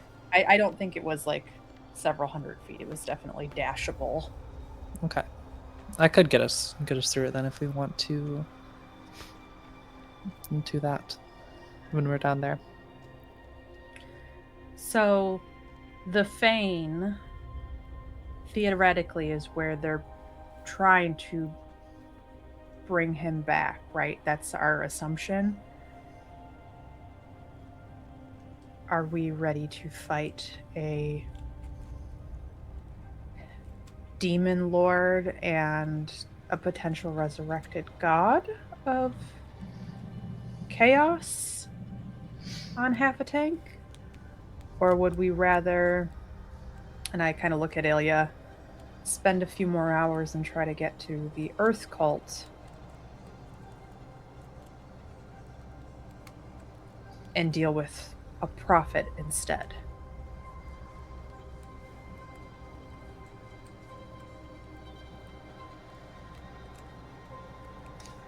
First one doesn't sound very appealing. I have to agree. I would like my teleport back before we go down there, I think.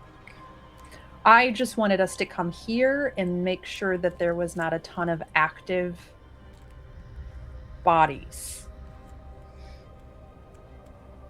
And I think Sounds of we've, Tempo's description, there's definitely not that. yeah, I think Yeah. we've confirmed. A lot of inactive bodies. So my vote would be to brave the cold and try to get to Sacred Stone Monastery. But I All right, let's do it then. would be willing to be voted down totally too. We're here, so this feels very TPK moment. Metagaming. totally fine. Yeah, Because I mean, you guys Rowan can talk also it out. spent all of her heals on the villagers in Westbridge. She didn't get any of those spells back when we short rested. Like, that feels unsafe. We I just think fought one of the yeah. like Yeah. 2 hours ago. Yeah. I think we try to find this node in Iron Fang. Does Chara have locate object, or was that tempo, or am I thinking of a totally different campaign? I don't think that I have locate object. Chara doesn't either, so I might be thinking of Alina. Alina had Had it briefly, right? it. I don't remember if she does anymore. I mean, I don't remember. Scry if is I just a did. person, not a thing, right? I think it could be. It can be either, honestly. Let me. Because I believe she used that a few times, but I don't know if we did that for the dagger or not. I don't remember. Chara think it- has to do her spirit Yeah. seance to get that. Scrying is just a person, I think, a creature. Okay. I think there has to Because I be. think for that one we might have looked for the person specifically and just assumed they had the object when we did it. Mhm. I wanted to see what spells do I have with my draconic shit now. One thing you do know, based on between the history of all of you, there is no entry to the stone monastery, no quick access to the earth elements from the air elements. Right. Which I think is why we know we have to go back outside and fly to where we fought the Yeah. Duragar and the Onkegs and everything in that canyon. Yes. And kind of go in the back door that way. Probably. Because I kind of want to skip over Renwick. I don't feel like Lichy business is actually a great idea. Yeah, but isn't he the brother now? You mean didn't we Of the find other his wizard? brother?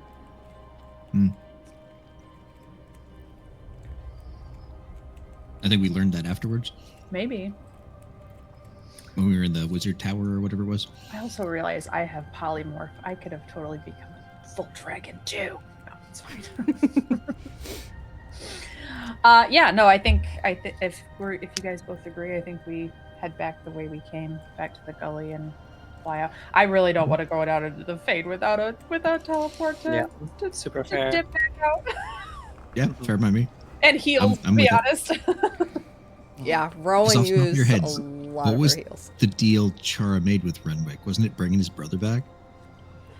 I don't remember. I definitely thought we had to do something like that, and I thought we found the bodies, like the tombs. They're bringing his brother back is something that he has been working on. Okay. Gathering information, I believe, is what you all wanted from him, and he gave that to you in exchange for some life force. That's right. A couple of years, or give or take. We don't know how much. Okay. Mhm. I swear Chara made a deal with him about something with the brother, but I have to look back on that one. You We wouldn't know that. took yeah. something. Oh, that's right. She did. Yeah. Oh, okay. Above table, above board, knowing that Rowan spent a lot of her heals on, and this can also be a little bit of in character conversation, but I think Nina would say, Rowan, I can save my spells for healing if you want to plan on being more sword focused, I guess. I mean, I kind of just bounce between sword and healing, and I know, that's but if you big. used them all on the civilians of Red Larch. Yeah, I got nothing left. Literally Okay. nothing. Okay, well, let's get to Sacred Stone. We'll take a All right. nap. Heading back outside, you all get back on Dragon, as you exit the Knife Point Gully, fly back up, leaving Temple of the Howling Hatred behind. And you... So it probably takes probably about 4 hours just to fly to Sacred Stone Monastery. Yeah. And as you get there, I should have prepped all my maps. So sorry. No, you're good. I should have known we could have bounced between a lot of these. So let me see if I even have any. Our party also has so many like movement transportation options these days. It's kind of bananas. Yeah. Okay. You are not there, so let me grab you all from here. Give me 1 second. I also need to see what was stolen from Renwick now, because I forgot exactly what happened. To the notes. To the notes I go.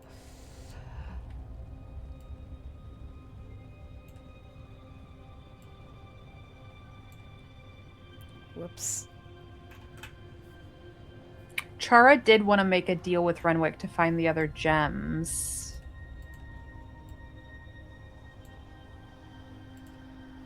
He gave us some potions. Did we ever use those? A greater healing, a giant strike? Yeah, okay. And Scroll of Snillock Snowball Storm.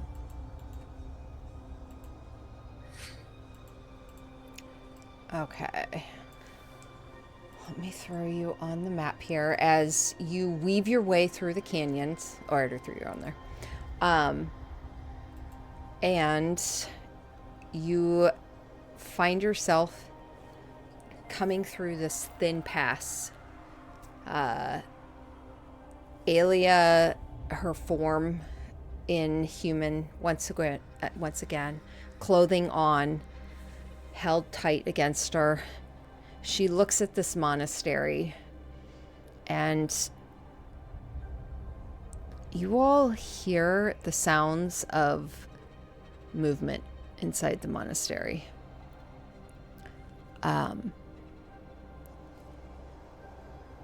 And as you all stand there, you see a shadow pass before one of the windows. Just kind of lumbers past. So remember, there were zombies up top here from Renwick. Animated corpses. They didn't attack, but I don't know if that's changed since the last time we were here. Zombies are gross.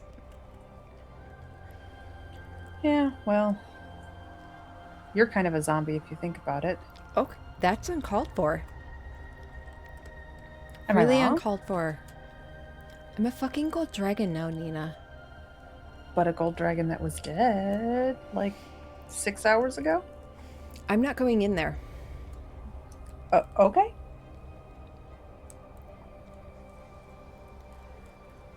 You don't have to.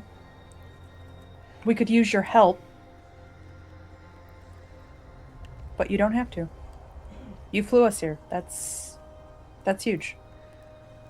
You see her kind of looking off to the side as like some wind kind of blows her hair past her face. And a moment later, she just reaches out and pulls you into a hug. Oh. Okay. I need to go.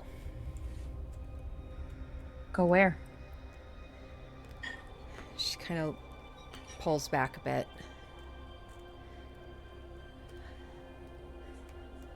I know I owe you, but I need to go. I need to figure out who I am, what I'm What I mean, I have a whole life up here that doesn't actually exist, and I'd like to figure out what that means. And I don't want to die in there. Okay. I know it's selfish, but it's also me, right? That's true. Can I ask one thing? Yeah. Does the hag talk to you? No. Okay. Which one? Any of them, honestly. No. Well, at least I haven't heard from her. Okay. If you do, will you send word? Yeah. And if you need me to not go into a zombie-infested place, let me know.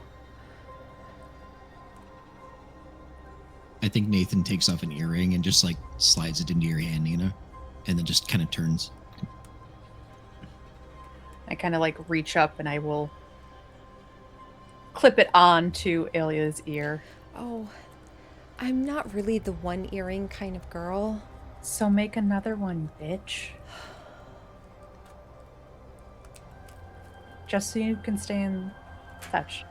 And if you ever need somewhere to rest, the manor in Westbridge is there. Okay. Don't die. You too, bitch. She kind of leans forward, gives you a kiss on the side of the face. It's still so weird. And she takes a few steps forward, pauses a moment, looks back at you, Nathan, and she starts derobing and pulling all her clothes off. You're gonna be naked wherever you end up landing. She like wraps a rope around herself very kind of loosely and stuff and ties the clothes to it. Good. They'll enjoy it. And she transforms and flies She off. literally just put those clothes back on. You're welcome, by the way.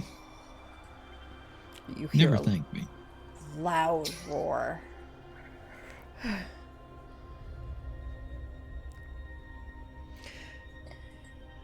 Okay. Outside the stone monastery, you know there are a couple different entrances. There's the main entrance.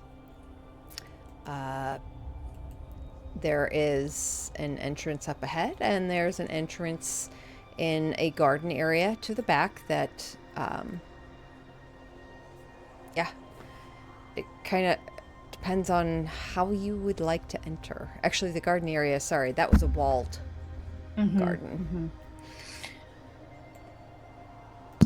So we're assuming that these zombies won't attack us. That was correct the last time we were here. So at the very least, we shouldn't go in guns blazing. I think that's best, yes. I think we avoid the side entrance because that is closer to Renwick. I think we should give him his space. So my vote would be front entrance, and we get to the kitchen and head downstairs. I think there was a secret entrance Rowan found last time. Maybe? Or Chara, someone. Okay. Sounds good to me. Oh no. Oh no. I lost all your pogs. We are over here. Okay, great. They disappeared. I can't grab them anymore. So, Oh, we're actually on here twice. We are down in this corner. And also here. oh Crazy. yeah. Okay. Do you want us to delete our own? No. Okay. I only see the one up here. I keep trying to grab. Well, That is that's the only 'cause- one you, yeah. Okay. Okay. I got my old one gone. Let me see if I need to close anything, because I think the problem is I keep losing things. Okay. So, as you all, instead of moving your pogs, I'm going to say you all enter through the front entrance. You do see, as you enter in, it is dark. You see almost instantly a shambling form of a zombie in full monk robes, a golden mask that is half hanging off a face, and they are just kind of moving forward, ignoring you for the most part. And as you continue around, you head left down a hallway, passing another 2 zombies, one that's just seated on the ground, legs extended, and head just kind of, you hear it creak as it turns and looks at you as you walk past. You head into the kitchen area, through the back storeroom, and you find yourself in the main altar room, where you see the stairs leading down. You follow those down, and as you do, you find yourself in the lower levels. This maze of tunnels where you were accosted by bug-like creatures that tried to infest their eggs into Nathan. And centipede-like large creatures. And as you kind of... Go ahead and roll me... Let's do a stealth check. Group stealth check here. Okay. One thing too. Isn't there a spell that if you name a target and hit them with it, you know where they are at or something like that? Is that Is Fairy that fire or... Ralph? Hunter's Mark? Hunter's Mark. Maybe does that. I thought Rowletham's Psychic Glance did it. I'm just thinking we know the What's name that? of the Marlos is the name of the prophet for the cult. We did learn that at one point. So I'm just trying to think of, like, I assume he's the one who has the pick. So I'm trying to think of, like, how we find him, assuming he's in this temple. Oh.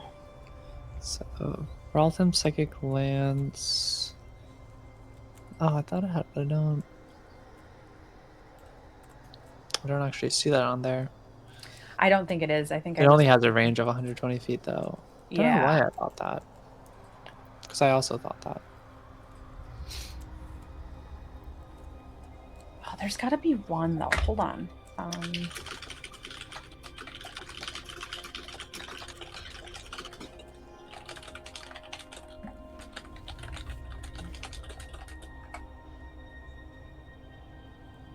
Mind Spike? Is that... Doesn't Chara have that?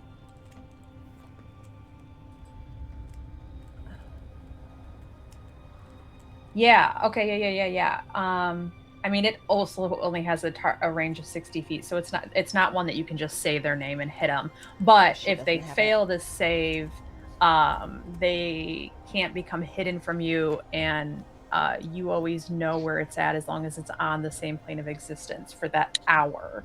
So Which spell was that? Mind Mind Spike. Spike. Yeah. That's basically Raltham Psychic Lance.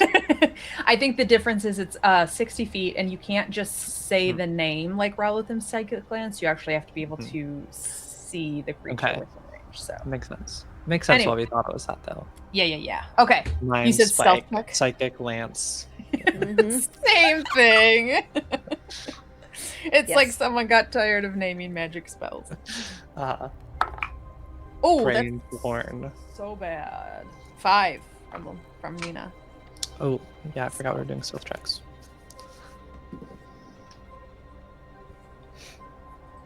$22 from Nathan. Nice. I think as Nina goes, Marlos, his name was Marlos, like out loud, just epiphany. 15 from Rowan, 12 from Chara. It's a 14, but I will add some stuff to bring up the average a little bit. Okay. So 18. 18. As you begin your way down into this temple of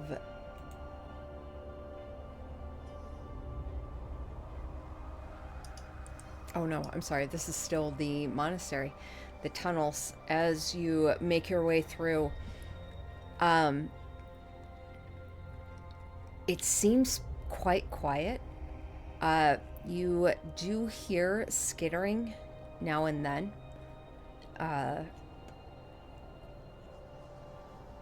You all have never actually made your way through this area. We rescued a shit ton of people out You of it, didn't did. You did. Mhm.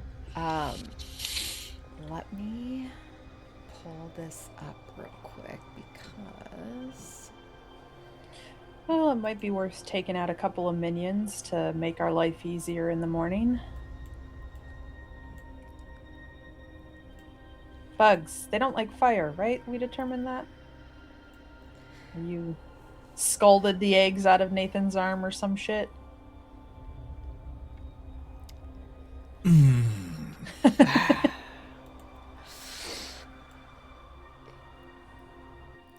you. Yes, the last time you were down here, you faced Duragar and large centipede-like bugs. Rescued a bunch of people.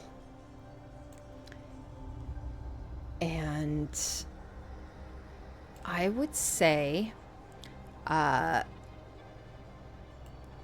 anytime you start to weave your way down a hallway, let's have you let's roll survival checks, see how well you navigate, because this is quite a maze of tunnels.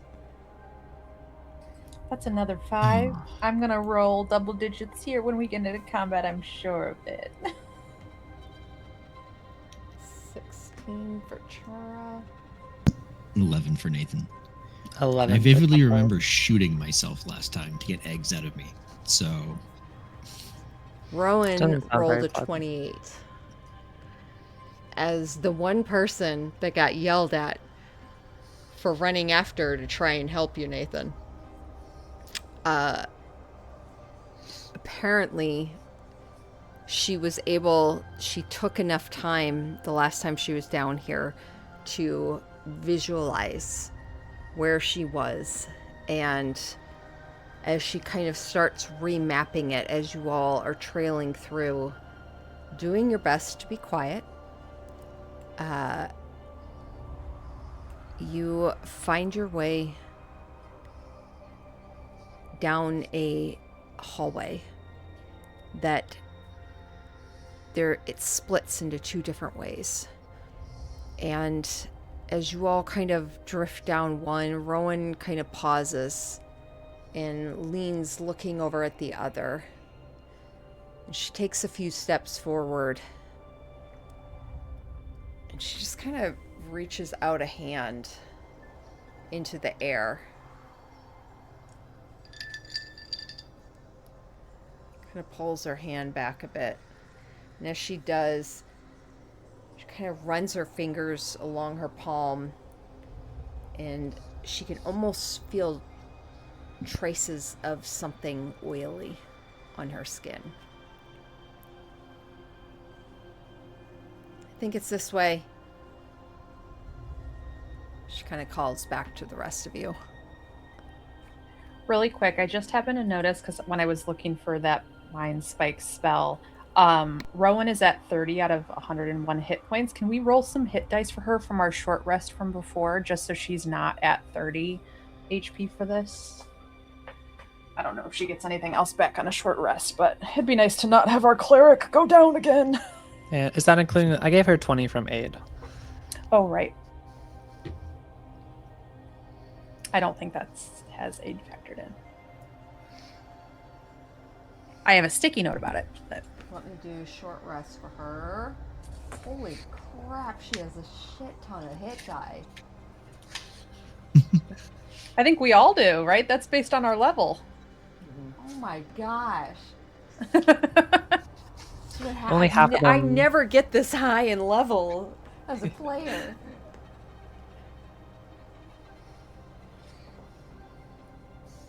Okay.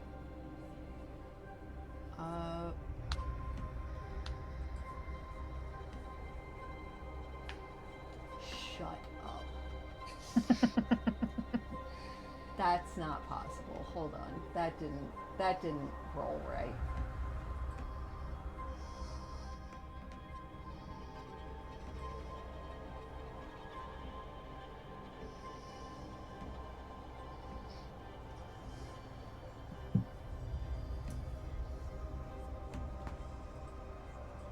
There it goes. Okay. Oh, she's got some new fancy dice. All right. So 62 hit points plus much the better. 20. Now, the aid, it just adds 20 to your maximum, right? Or does it actually... And also your current. It also heals you 20. Okay. So let's do that. So she's full. Love to see it. She's actually probably at, so she's 101 max plus 20. That's so 121. So she's actually at about 111, I think. 111 out of 121? Okay. Yep. Got it. I will keep track of that. Okay. Yeah. Thank you. Thank you. As you all start to make your way down that hallway,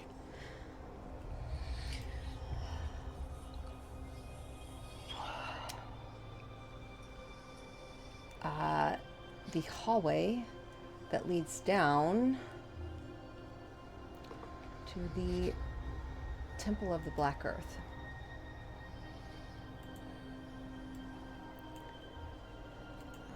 Which, let me drop you onto that now.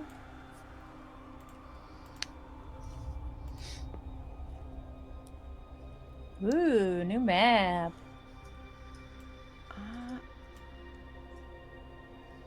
Or at least I've not seen this corner before. I don't even know where I have you guys. Top left. Top left. Ah, great. Yep, you're in the dead space. That's why I haven't seen this corner before. I was like, wow, what a All large right. room. Empty of room. gray. Yeah. On the border, no less. All right. So,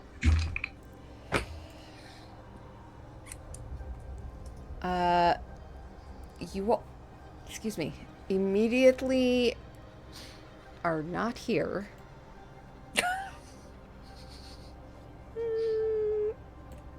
Hold, please.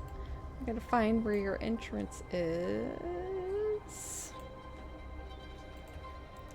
As you do enter, though, you are very aware. I lost Nathan. Hold on, let me grab him. That's what we're very aware of. You're very aware.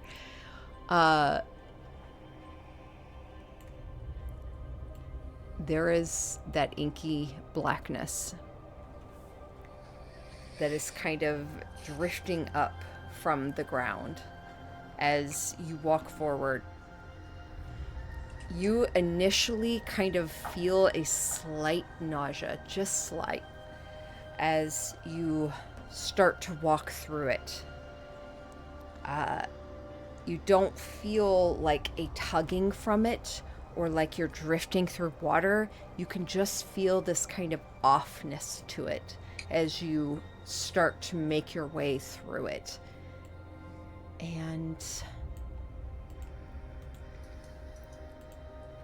you all are far down here, bottom right. Okay.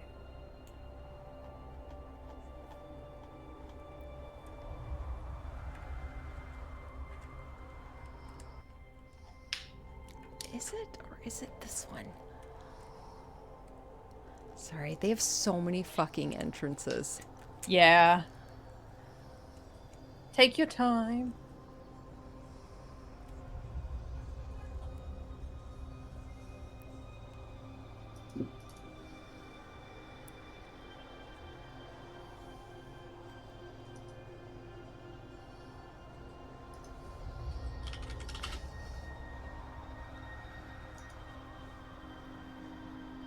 Hold on, give me 1 second. I think I just figured it out.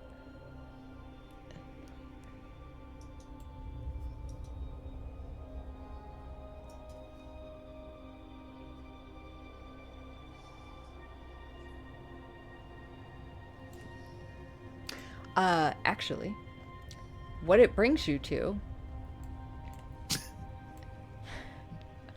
you know, so ridiculous, Megan, is an area that looks very familiar. As you are passing through, it opens up through a tunnel, and you suddenly feel kind of like an echoing, and you realize there is another tunnel that bleeds into this one. And suddenly this is looking familiar as you start to walk down it, and you see this long hallway and a bridge that crosses over this vast kind of chasm below. You recall the last time you were here, there were gargoyle-like creatures that you fled from and barred a door up against. Yeah, we should have fought those before. We flee far too often for heroes. It was a long time ago. It was. But as you pass down this bridge,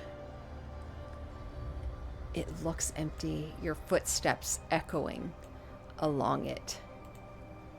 The inky darkness kind of spreading up like smoke bleeding from the ground upwards. As you continue on, you don't hear any sounds of gargoyles or anything. As you come to that door that you barred and boarded up, if you would like to pass through it, I will need athletics checks. Like a group one as we all kind of put our weight into it? Yep. Okay. Oh, that's a natural 19 for a dirty 20 from Nina. Nice. Nope, Megan, that's athletics. Okay. 19.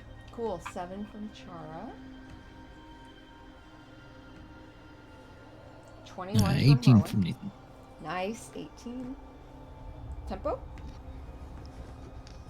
I'll add some stuff. Adding stuff gets it to an 8. Little tempo. Yeah. You might as well just Eldritch blast that door. Friggin' love it. As you all, as a group, kind of start to push and find leverage, finding areas of weakness, you manage to pry down one area and get it to open enough that you can offset it and crawl up and through and over a corner of it. You come on the other side and you find the columned room.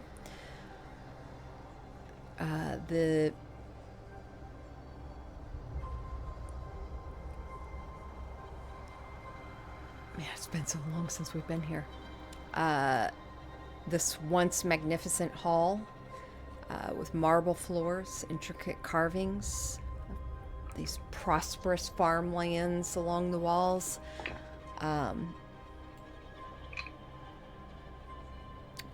You all are headed, though, to not to the Fane entrance. You all are looking for the entrance to the Black Geode.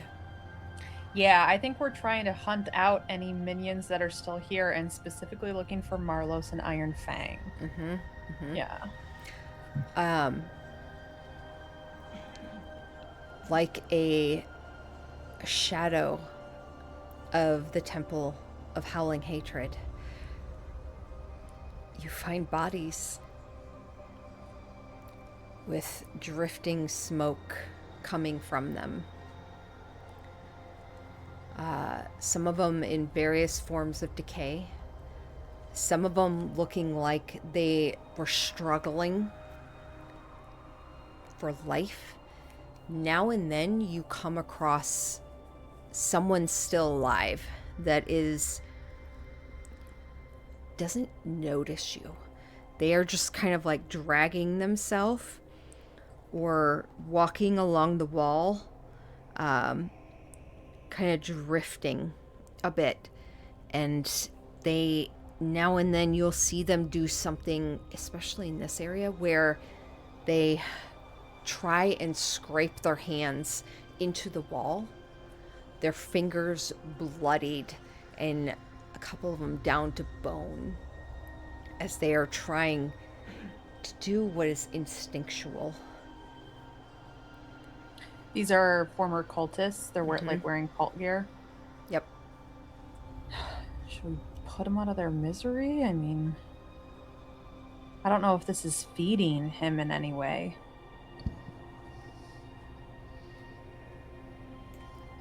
Sure.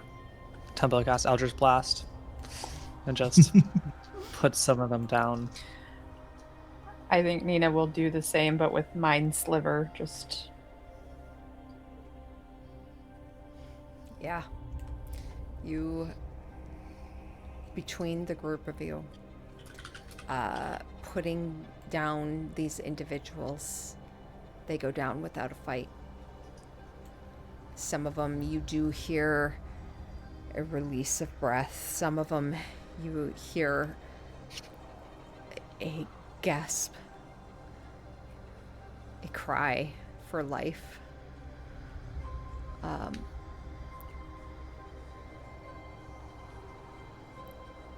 You come to one room where it looks like it was full of ogre-like creatures who are now, their bodies are bloated, and this blackness is just pouring out of these large pores and out of their mouth.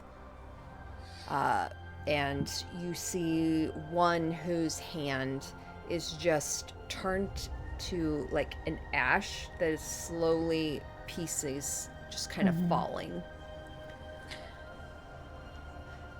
This feels very reminiscent of a vision that Nina had once upon a time, and so it feels very much like this unmaking that's happening. Can she tell, though, is any of this... Does it feel like it is channeling energy? Is this like a transference of life source to power something, or is it literally just unmaking for the sake of unmaking? I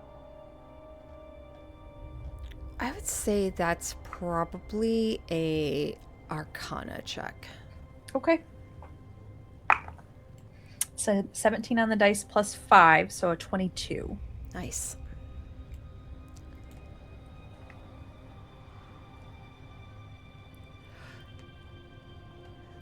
This feels like less like someone cares. This doesn't feel personal. and more just a mess that needs to be cleaned. Okay. And technically that would have been a 20 because I forgot I do have a level of exhaustion, so that's okay.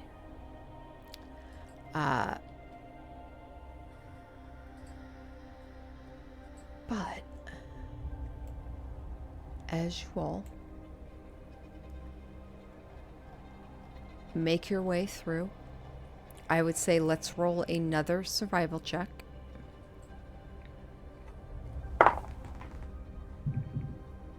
Natural 1. Cool. For a natural 1. Oh my gosh, I've been rolling so low. I know, it's taken me a bit to get that 17. 9. 3. That's... I got a 4 Chara. on the dice, so plus can't roll above like a 5 on the dice. Oh boy. Yep, I got a 2 and a +1. Chara had an 18. She is the one that leads your group with vague recollections of stories that people from the Cult of the Crushing Wave mentioned. Oh, she also followed what's-his-face down here, didn't she? Mm-hmm. Yeah. Yeah, she followed him down to the Fane. Mhm. But you follow her, and she winds up. You head down a long hall that you can tell has a gradual decline before it stops. And it turns into a dark, pitch black tunnel that you imagine was. It looks like this is where the builders stopped, and perhaps something like a rockworm actually connected as you continue down it and find your way into the Black Geode.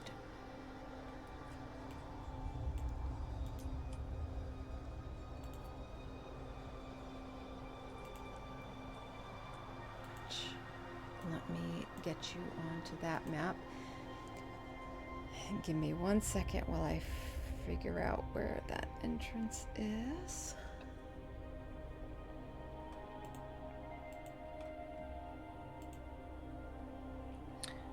How often do we think they can summon Ogremok? Surely not twice in one day. Surely not. That would be absurd. Do we even know if he was summoned this morning, or was he summoned last night and it was just this morning that he made it to Red Larch? No, we don't know. I would like to not know, just for my own sanity. Nina laughs uneasily. Okay.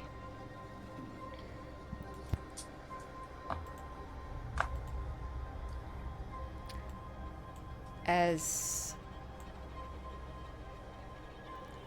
you all enter this cavern system, the ceilings look to be about 30 feet high. The tunnels are only about 15 feet high. Most of the areas are dimly lit by crystal-like formations that give off kind of a soft violet glow.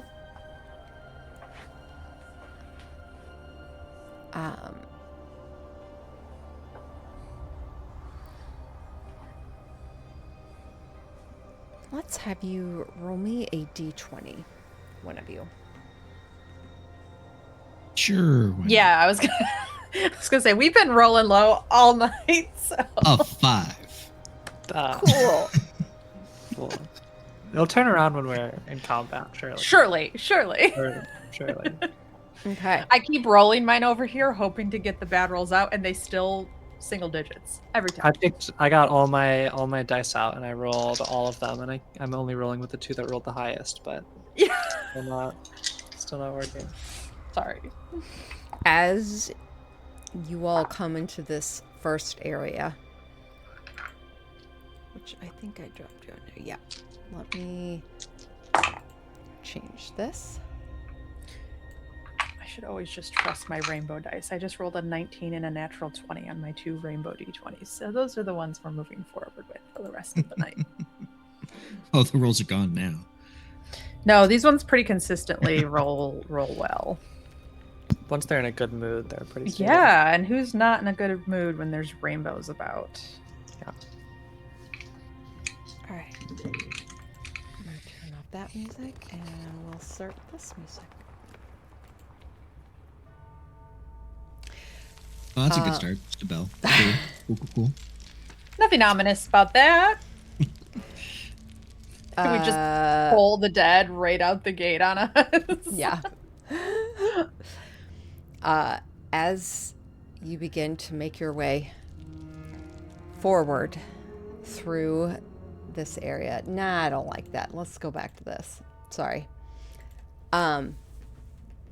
In this first room, the rough walls of this cavern rise to a vaulted ceiling, hung with stalactites and clumps of slender, luminous crystals that bathe this cavern in just this soft violet light. Passages lead east and west. East and west. To the east is where you just came from. The western passage looks to be flanked by a pair of 20-foot tall stone statues of rough-hewn humanoids. Their faces grim masks of forbiddance. And next to each statue is a human guard encased in stone armor.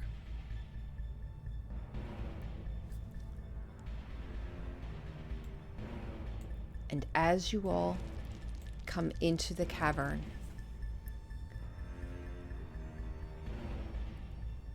one, two, three, four, five. One of you roll me a d6. Sure. 3. 3. Perfectly average. Okay. So I started with Ollie and made my way around. So, Nathan, as you all are walking through this cavern, the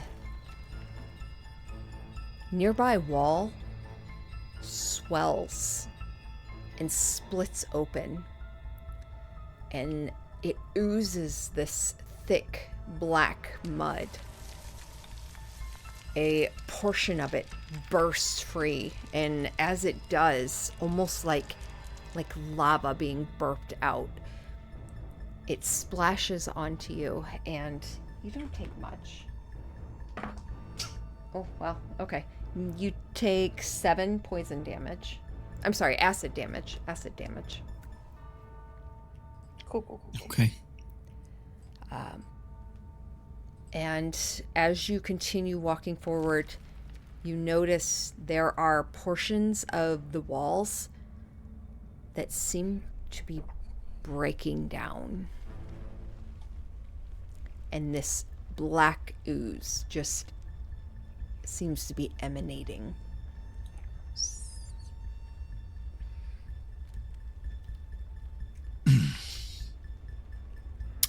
Okay. I think he reacts and is just, shit. You're right. The wall goop is Bernie. Oh, noted. Gross. Melia was right. You have the guards seen us? They stand in front of the statues, still as stone. There's no way those statues come to life, right? Well, you did say you saw Stone Golem walking through the river. It's a good point. And what's a gargoyle but a animated stone statue, right?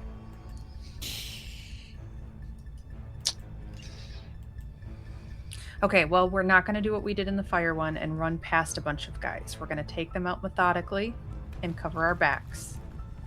And when we need a rest, we take a rest. Yeah? Okay. Okay.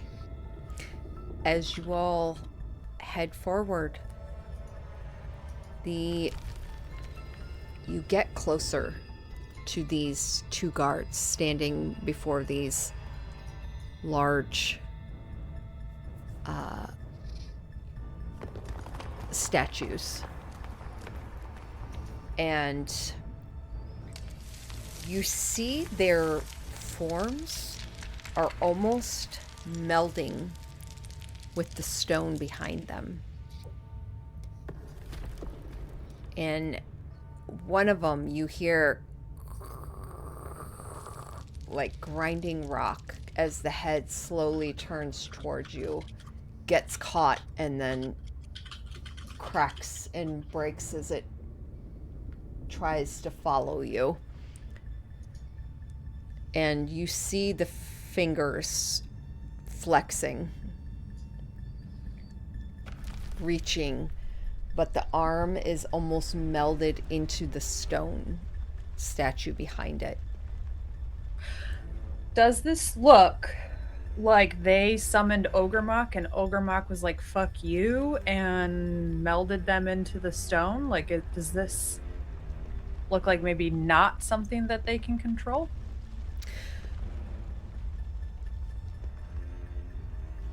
Roll me an insight. Okay, because we know that he got pretty pissed at humanity and all things human. Fuck. Well, insight's +7, but -2, so +5, so 14. That's not bad.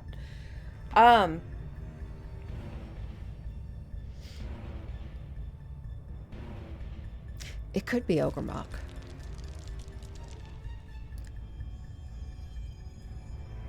It is the first thought. Ogremok was pissed. He hated anything that stole from the treasures of the earth. And that is where your mind goes. And then you see this black kind of oozing come out of the eye and start to drip down. And you can almost hear, like, beneath this helm, just a... Oh. I instead look to Nathan, where the acid just splashed him. That's not still, like, trying to soak into him or anything, right? Can I press to digitate that shit off? Yeah, you press to digitate it, and you're able to clear it off. Okay. I think they are infected with the black. I don't think they're really in control of their faculties right now. They just said help. Okay. I mean, I think we help how we helped the other guys, though, right? Not I kind sure of what else say, we would do. side-eyeing Rowan, like, oh.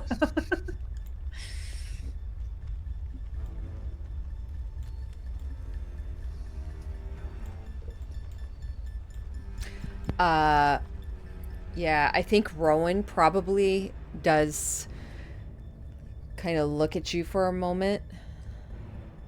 Looks at the Black Earth Guard.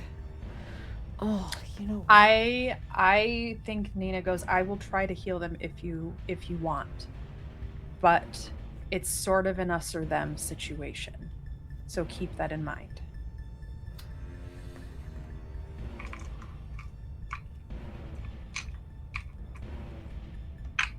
What is Nina's alignment? 13. Chaotic good, and probably not so much anymore.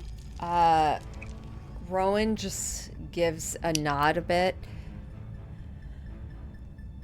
They're suffering.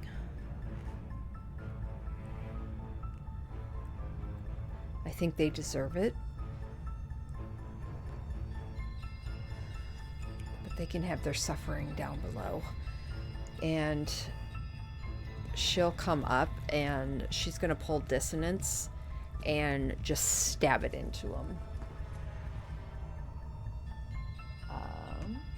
Yeah, I mean, Kara can always correct us too, but I imagine after all the shit that's happened at Westbridge, Rowan is kind of tired of cultists too at this point. As much mercy as she has and good as she is, I think it's probably safe to say. I will also be right back. Okay. So she kills one of them, goes to the other, does it again. And you see her as she rams the sword into the second, and you hear this kind of gasp of breath leave this individual before they just kind of slump a bit against the rock. She pulls dissonance out slowly, and you see her kind of, her eyes are distant as she looks at dissonance for a moment.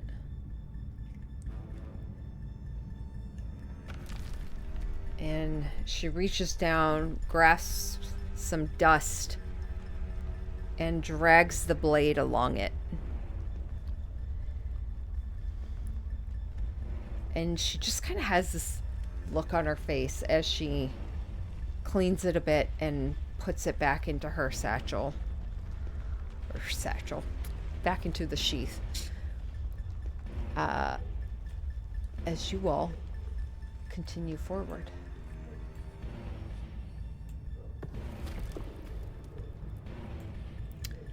Surely that has nothing to do with the fact that dissonance absorbs souls of things that it kills, right? I don't know what you're talking about. Karen's gonna come back eventually and you're gonna be like, well, look. Get those souls. Been Your working weapon is towards fully this for a while. charged. Yeah, we should have let her get all the other ones before too.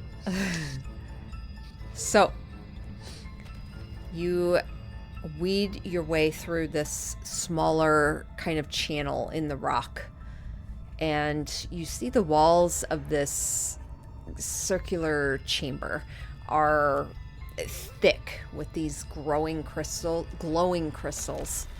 In the middle of a room is a fat, egg-shaped creature with 3 arms, 3 legs, heavy-lidded eyes, and a wide mouth atop its stony, ovoid body. Casually dropping gemstones into the creature's gaping mouth is a creepy-looking earth cultist.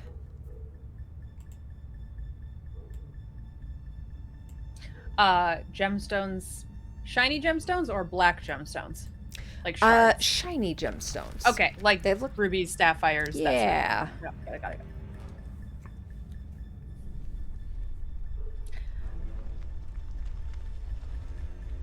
Do we announce ourselves?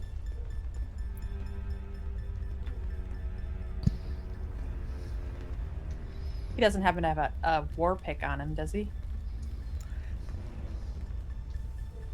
Doesn't look like it. Okay. I think Nina just kind of goes, delicious. The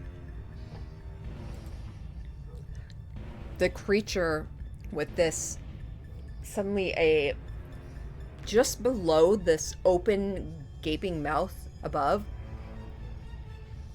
a yellow eye opens. And it looks around, and as it kind of seemingly sees you, the pupil, which is the slit, widens. And the mouth opens a bit as the arms kind of move above, the legs shifting. And you hear it speak.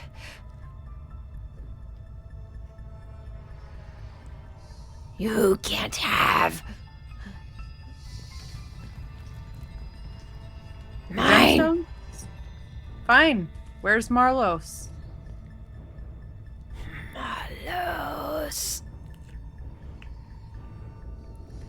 Marlos given to the elder. The elder eye. Great. You see the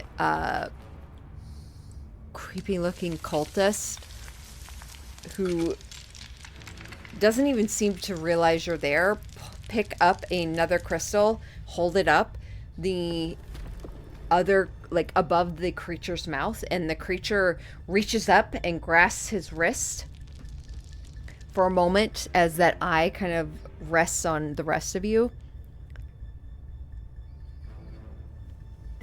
You want Marlo's way?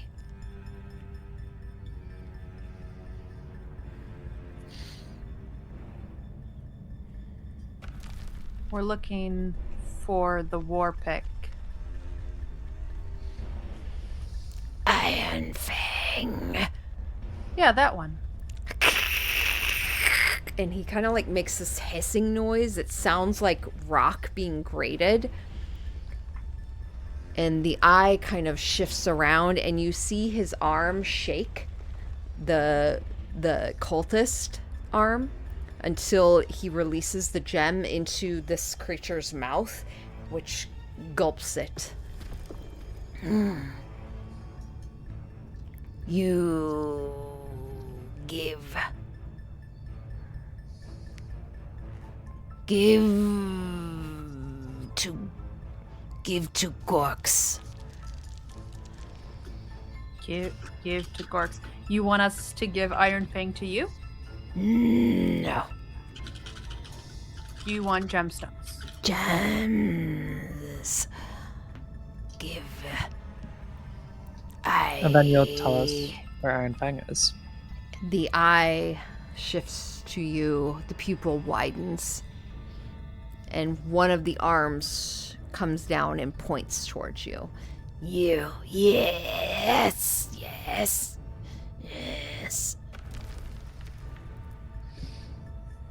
I'll kind of turn, look to everyone. Good a lead as any.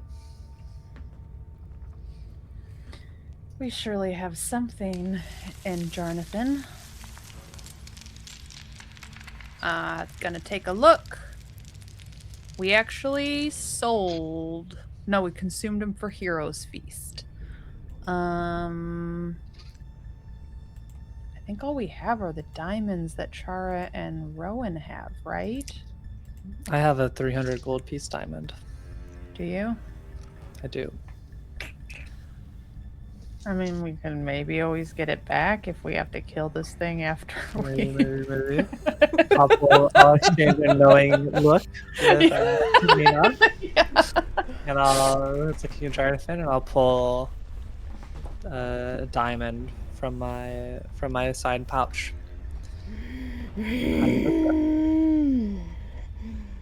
Give. One of the hands kind of comes down. It's got like 3 claws, as it's just like. I'll kind of hold it back for a second. Don't forget, Iron Fang. And I'll hand it over. You drop it into this creature's mouth.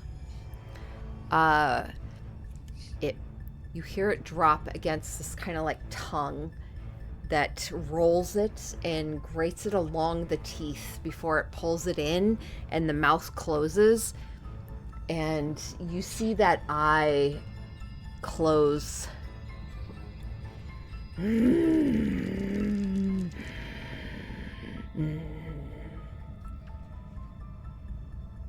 Malus, and Fang is below. Fane. In the Fane you will find.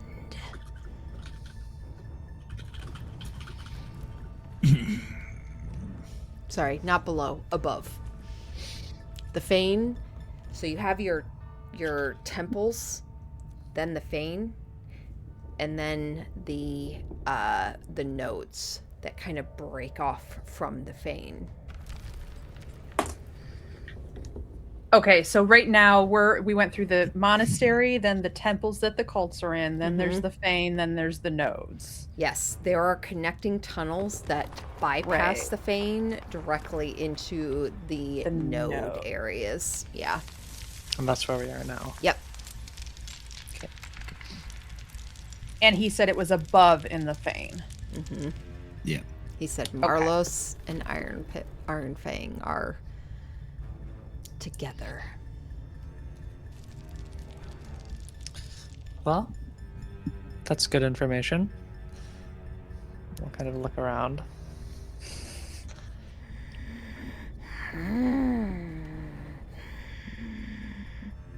Yeah, I don't think you really belong here, dude.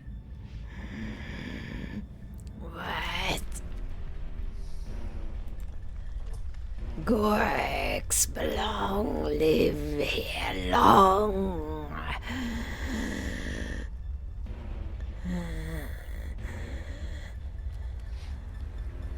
Oh, but we're really gonna need that diamond back at some point, and I think Nina just lets off a firebolt. Okay. Brilliant. Yeah. Okay. Well, let's go ahead and roll that initiative then. Let me get a turn order, get rid of all that. We were all itching for a fight, right? That was. Yeah. I mean, had to happen. Do initiative rolls technically count as ability checks when you're exhausted? Am I subtracting 2 from that? Okay. They do count as ability checks. Okay.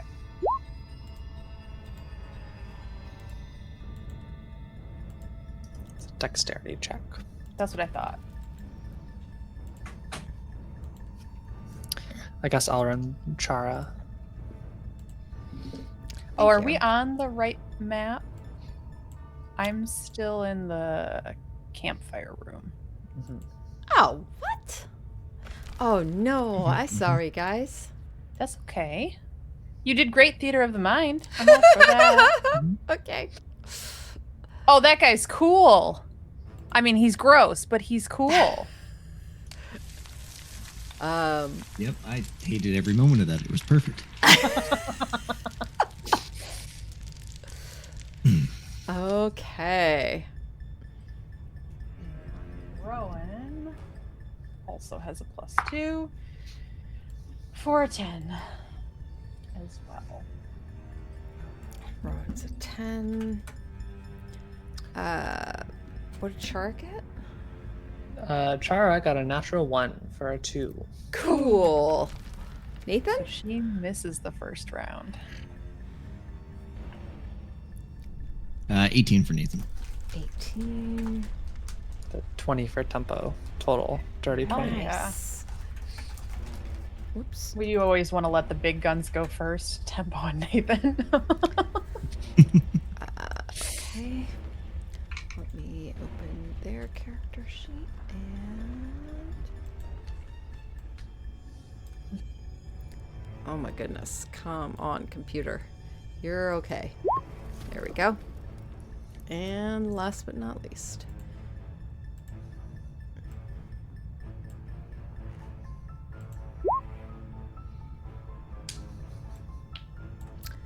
Alrighty then.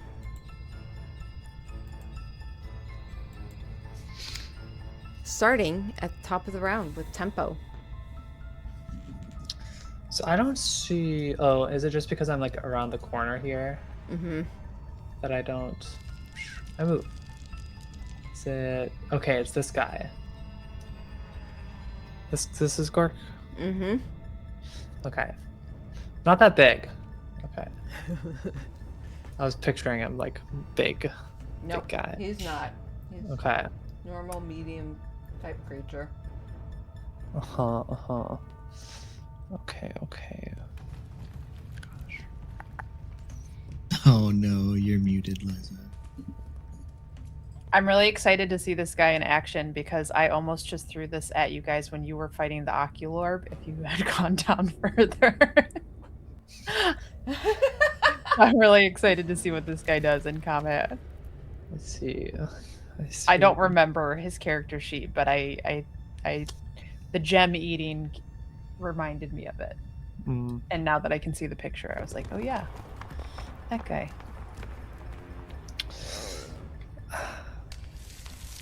Gosh. What you doing? Sorry, there's the. Is this the cultist that was putting gems into his mouth? It was this creature standing behind him. That Okay. almost it. You know they're a part of the cult because of their armor is kind of gold with this golden mask. However, they're creepy in a sense of you don't actually see a face. Mm-hmm. Okay. And then I also see someone off to the side. Uh-huh. Is that true? Okay. And this is just a person who's been like just standing there. What you see there is an individual who has one arm braced against the rock wall and it's melded into the wall. His other arm is gripped against the opposite end and it looks like he's almost blocking the passage as he is becoming one with the rock. Okay.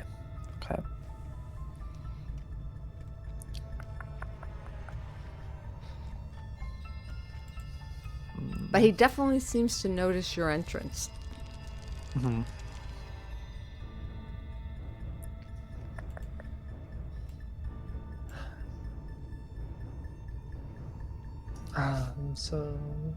I know, it's hard being the first. It is. I didn't Did realize. the firebolt that I let off initially, do you want me to roll that? Oh, Would yes, that have- please okay. do. Please Okay. do.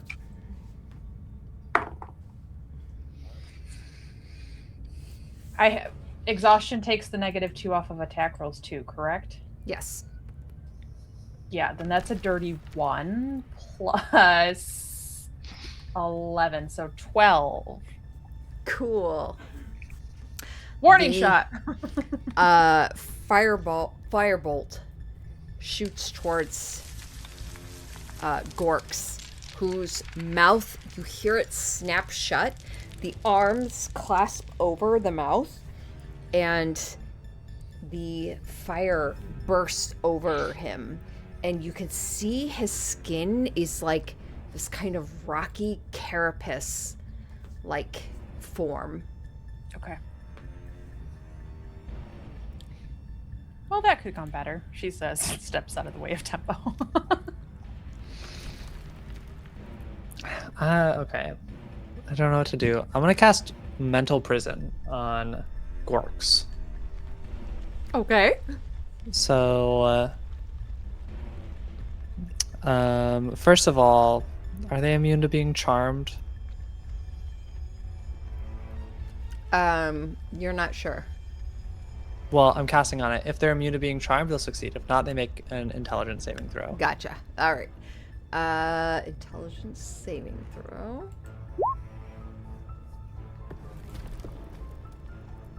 Ooh, 17.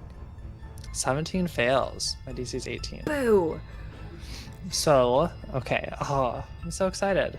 It was a really good roll It's for always the... so tough because the big baddies that you want to use stuff on are always immune to being charmed. But then if they're weak enough, you don't want to spend it. So it's very... Okay. So what happens... Immediately, they take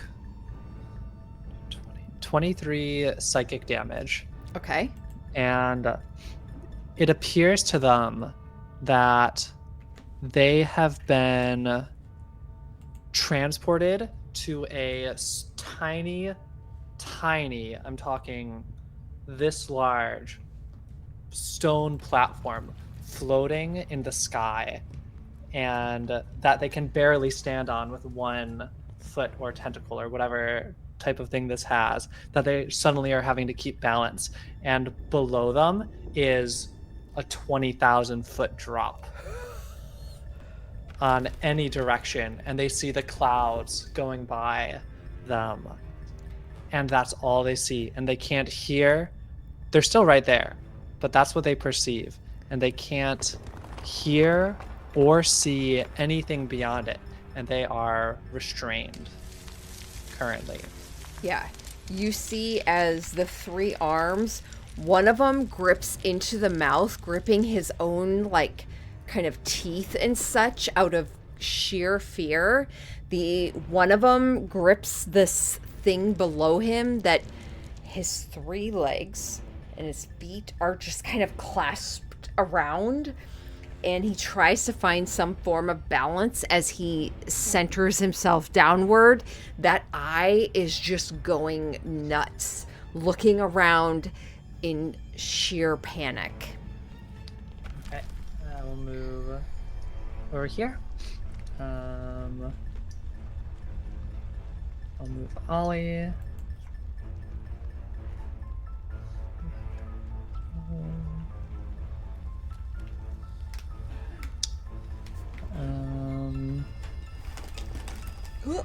Oh. I will just move over here. And that's my go, I think. I don't think I'm going to use my bonus action on anything Okay. else. Yeah. That'll bring us And to... so, yeah, Oh, to go be ahead. clear, with mental prison, they can't see or perceive anything outside of it. They're restrained. And if they are moved out of the illusion, or they try to make a melee, if they like try to leave the situation they're in, they'll take a bunch of damage and the spell ends. But they don't know. They just see this scenario. They're just dealing with it. Yeah. Okay. Brilliant. That'll bring us to Nathan. Okay. I think Nathan follows up to about here, and he'll look to his side and I guess just directly ask Tempo, be like, can I shoot it? Feel free. He'll just flip his coat back, pull death, and just drop 3 shots into it then. Go for it. That sucks. Let's start with the 13. Okay. That does not hit. Okay, 15. Nope. Okay, 22. 22 hits. So the first two, Okay, yeah. they hit, but in his panic, you see all these kind of rocky pieces on his like leathery kind of skin that as he hunkers down, the rocky pieces are kind of pulled together. And as you're firing, trying to get this creature, it keeps bouncing off of these areas that this rocky carapace has kind of pulled together in fear, panic. The attack rolls have advantage because they're restrained. I just realized that. Fuck you. Oh, okay. Yeah, well, let's run that again.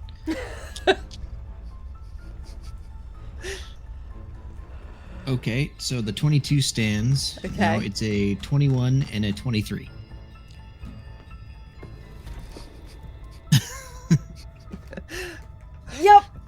Yep. They all hit. Okay, just gonna... Yep. Cool. And to Gorks, these shots just come out of nowhere in the sky. And come out of Sheer panicking, poor Gorks. 3 arms, just like 2 of them now gripped in his mouth, just like. You know, I'm having a bad day when I have to pull out a calculator for this, and it's just an easy math. Oh, buddy. I do feel like if we had encountered this guy, say like 3 or 4 in character months ago, we probably would have been a little bit more merciful, but shit has happened. And So a total I'm of 49 piercing, magical. 49. Oh my gosh.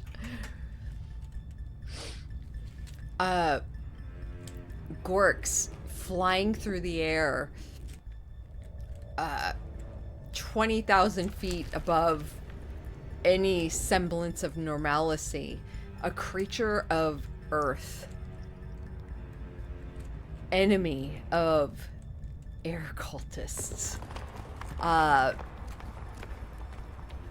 He prefers the solidness of Earth beneath him. And you have thrown him into the worst possible situation. He is looking very, very rough as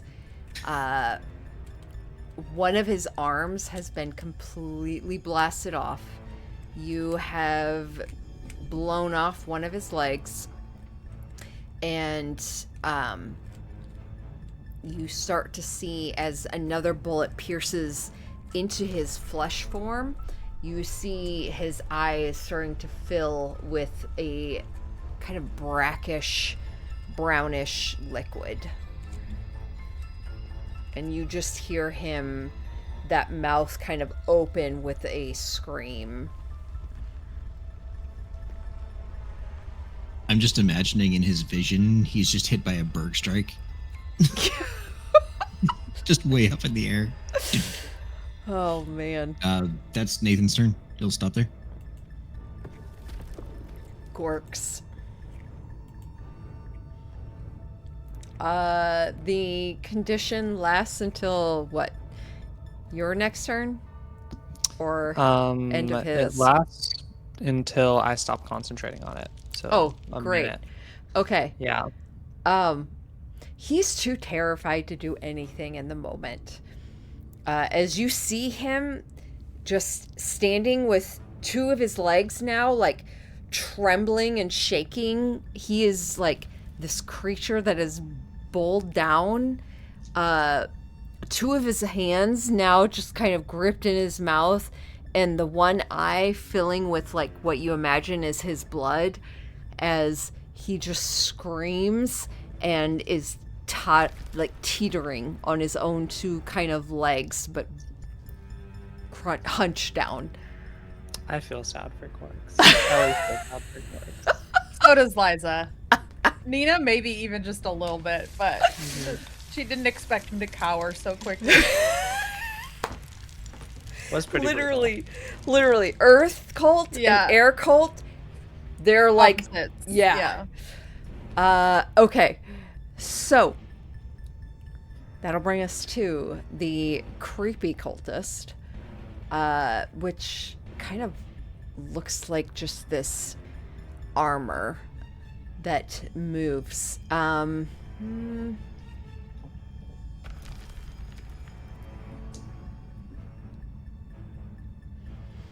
know what? It's going for the...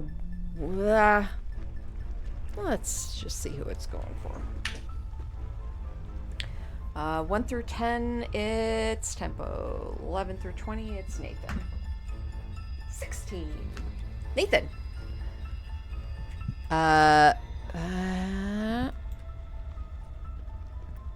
He gets to there, and he pulls out his longsword, and he's going to make some attacks at you. First one's a 25 for 10 Yep. slashing. hits. Second one misses.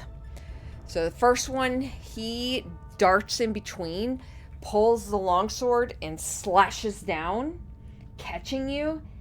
And as you now realize he's there, he comes up to swing at you again, and this time you're able to dodge out of the way as you hear just this shifting of armor with light kind of bleeding from within.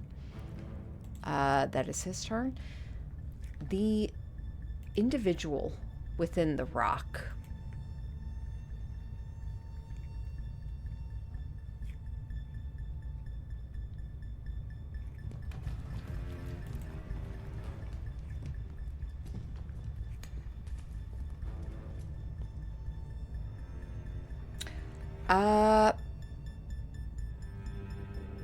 Tempo. Can you make me a strength saving throw? Could have picked anything else. But okay. We're looking at an 11. 11. As you see this individual, their arms splayed, like melding into the rock. The head, you hear, grinds. And a moment later, you see kind of this black flash. And the rock wall behind you, it's suddenly this, like, large hand reaches out, grasps you, and slams you backwards into the wall. You do take... not bad.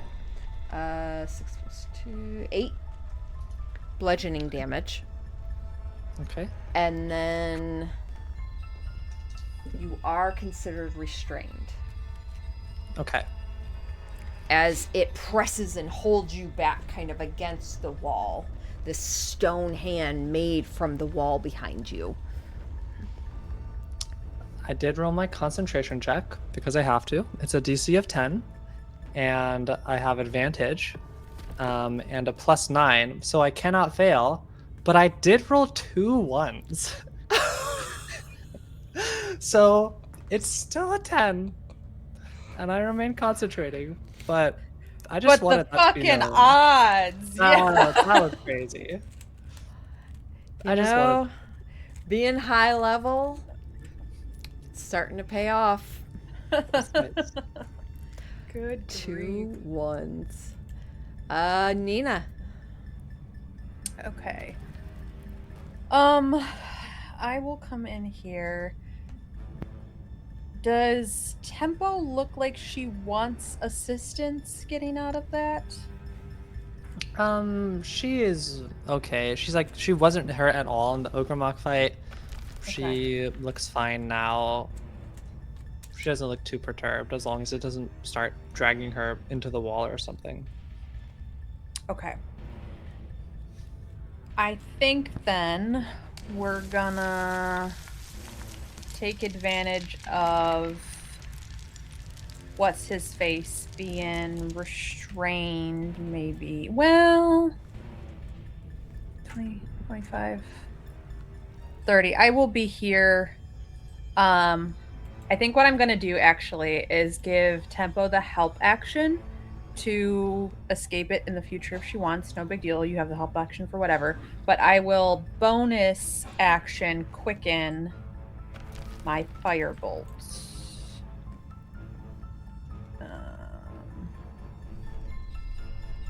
Yeah, I just wanted to make sure I was reading my 2024 quicken correctly. Okay, so firebolt. I'm gonna go after the guy who is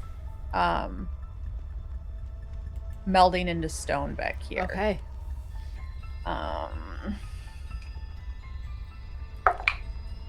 That's a natural 20 -2 plus 11. So 29. Yeah, that hits. Okay. 3. Oh, almost max damage. I got 2 10s and an 8. So 28 plus 5 is 33 fire damage my on him, gosh. right? 33 fire. Oh, that was a good roll. And then let me roll for his concentration.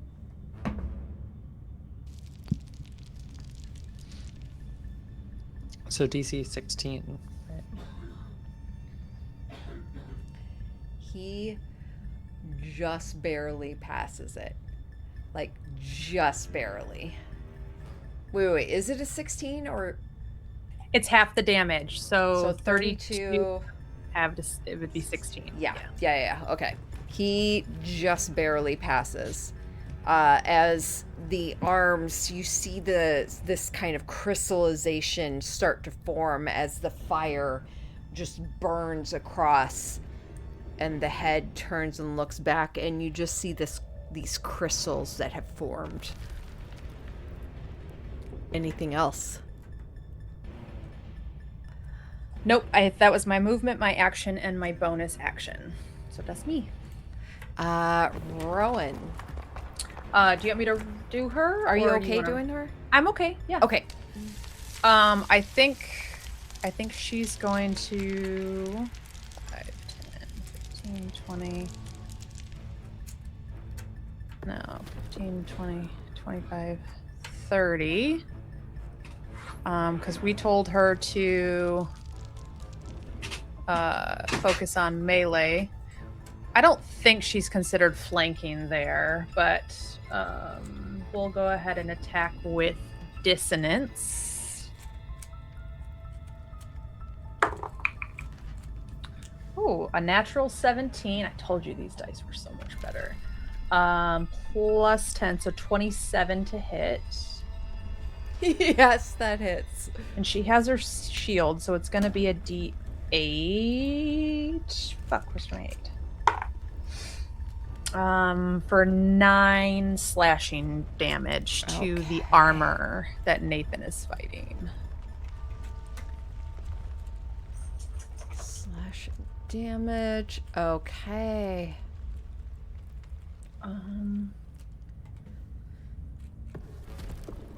Anything else? I'm trying to see if she has any good. Like bonus actions or? Yeah, she has her War Priest, which is when you use the attack action, you can make one weapon attack as a bonus action, but it only gives her 4 times, and I just don't want to use up all of her resources when she's not here. Yeah, she has Shield Master Shove. But I don't think shoving gets her anything good here. I do think she uses War Priest a lot, so I think that that's a pretty typical Rowan choice to make. But these also don't seem to be too great. So I think that we'll call that good. So that was her movement. That was her action. We'll just call that her turn. All right. Chara.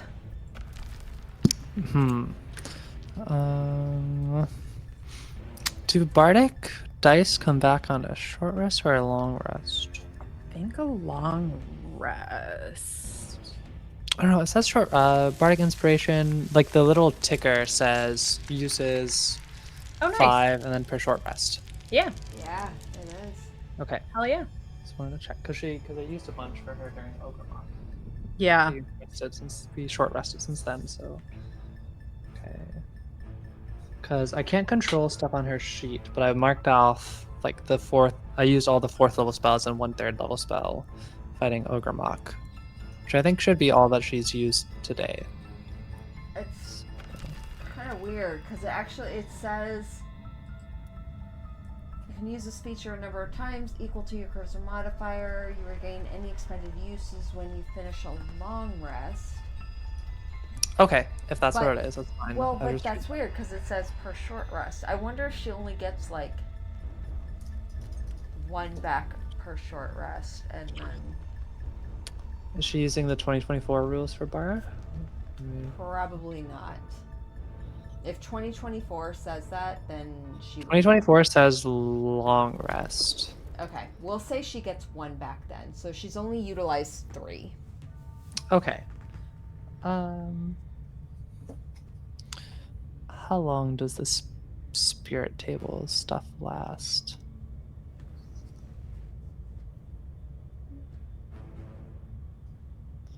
Oh, until your next short or long rest. Oh, so she still has the one from Ogremok. Because it lasts that long. Interesting.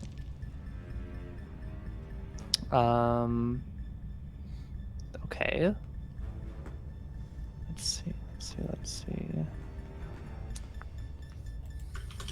Oh my god, her passive perception is 28. That's Uh-huh. crazy. Ridiculous. That's crazy. Does she have observant? Yeah, she does. Okay, that makes sense because she has a plus 13 perception. Yeah. Okay. Sorry, reading. I didn't realize she would still have this from the Ogremok fight.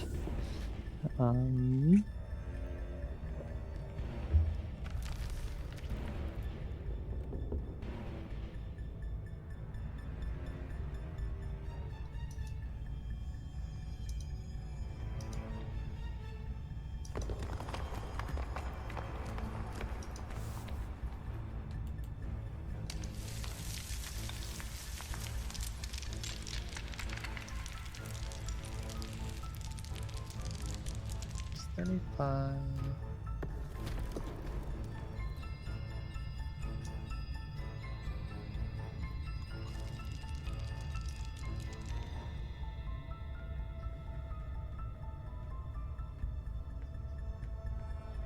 Probably we don't want to hit Rowan. Why not? You're so right.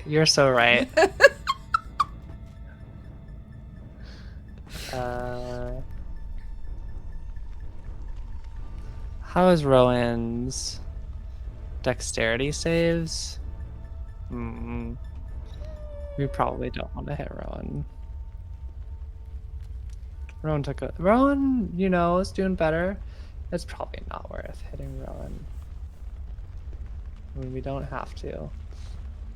Okay, Chara is going to use her Tail of the Dragon that she rolled during Ogremok to make Nathan spew forth fire from their mouth in a 30-foot cone. Hitting... Where's the consent? Chara's chaotic evil. Truth. Yeah. Yep. Hitting the armor and Gorks. So they have to make dex saving throws. Gorks at disadvantage. Okay. Gork's dex saving throw. 13. Surely that's a fail. I'm sure it uses her spell saving throw. Armor. 18. Even 5. Okay, so they each take, I think it was 4 times her spirit die, or 4 times the bardic die. So they each take 17 fire damage. Okay. Nathan, you feel suddenly the worst heartburn you've ever felt as it builds up inside you, and you feel fire in your throat as you lean forward to try and vomit it out, and instead it comes out forcefully, and you spew this like fiery lava that just spills across the armor in front of you. Gorks, screaming in panic and pain, the fire, the belch fire, just flows into his open mouth, and you see the eye, the pupil goes narrow, and you see the form, the legs give out as this heavy form drops to the ground and then slumps over. The arms just go limp. Poor Gorks. Poor Gorks. Okay. Chara That's is then some gonna trauma to deal with on his next reincarnation. Yeah. Char will then use her bonus action to reroll on the spirit table. And I think I didn't realize this last time. She's supposed to roll twice and pick one because of Oh yeah, I think she's a high enough level now, right? That's a thing yeah, she does. with mystical. Whenever you roll on the spirit spirit tails table, you can roll twice and choose whichever you want. If it's the same number on both dice, you can ignore it and choose any effect. Okay, so she will now determine tail. So I will roll 2d10. I rolled a 10 and a 4, so I get to choose if I want the same thing back again or have someone teleport. Oh. Tail of the runaway. The target can use its reaction to teleport up to 30 feet. And then it can choose 5 creatures within 30 feet of it to also use their reaction to teleport 30 feet. That's kind of awesome. That is kind of crazy. We'll go with that. She'll go with Tail of the Runaway. That's a little bit like a weird scatter almost. Yeah, that's what I was thinking. Yeah. Very interesting. It's 5 was just because her charisma modifier is 5, but Yeah. yep. Oh, okay, she will move forward a bit, but that's her go. Okay. That'll bring us to tempo. Oh, hello. Okay. And you have the help action from Nina and whatever you want to use it for. I do. I was kind of hoping I would get to this. I would get to shoot Gorks because then I could knock him off the cliff in his mind with the Eldritch Blast. But Unfortunately, he's dead. unfortunately, no. I will. Yeah, I will Tempo's definitely shoot, gonna have to tell Nathan about that one. Because he can push things too. Yeah. Nina also has that spell. It's a cool spell. Y'all are a bunch of pushy pushers. Yeah. I think when I converted Nina to the 2024 rules, all of the Draconic Origin spells I got are like the spells Tempo uses, so I haven't used them because they're Tempo's thing. But that one is one I think that we both have that's pretty cool. But like you said, you want to use it on the big bad guys, but they tend to be able to Be immune to resist charm. it. Yeah. So the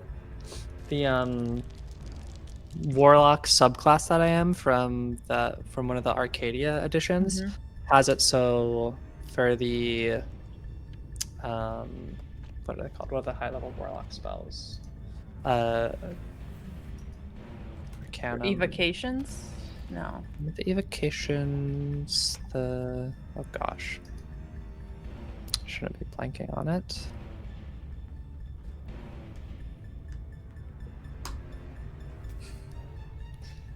What? Mystic Arcanums. Oh right. For the Mystic Arcanums, when you choose the higher, then with this subclass, you can choose. Usually, you have to choose one, but with this one, you can choose 2, and use either for the slot. So it adds a good Nice. flexibility.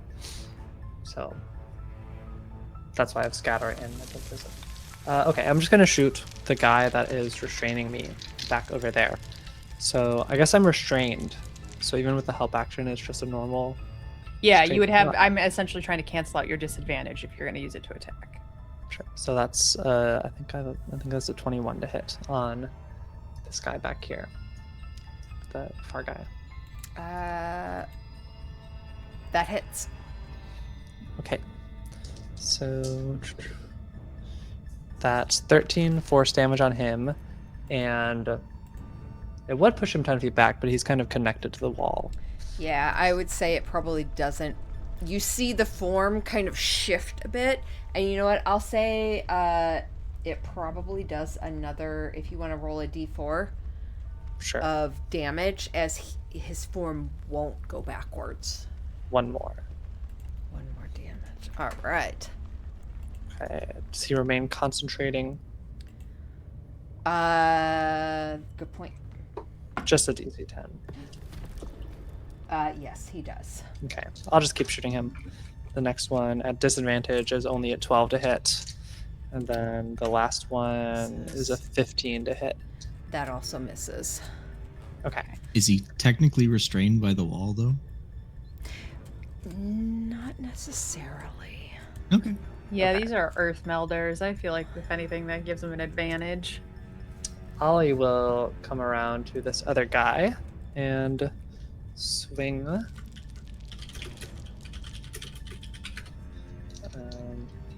Assume they're flanking with all these people around. Yeah, you could even move one down to technically get it if you needed it. Yeah. So I think the three of them dancing around this guy probably. Yeah. Either here or here would give you flanking. That's my roll 20 is being slow to move, but I'll just go to one of those spaces, the one on the top right, I guess. Top right towards Um, Rowan. Okay. So a 21 to hit the armor. That does hit. That Okay. just hits. Just hits. Tough guys. Um, Damn. Maybe Rowan should have hit him on a bonus action after all. Oh no! Verizon strikes again. Oh no. 4 slashing and 7 radiant, she said in chat. All right. 4 slashing. And 7 radiant. Oops. Nice, welcome back. thank you. That's my go.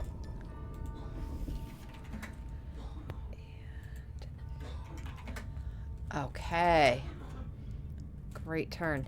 Nathan, your throat still feeling a little heartburny.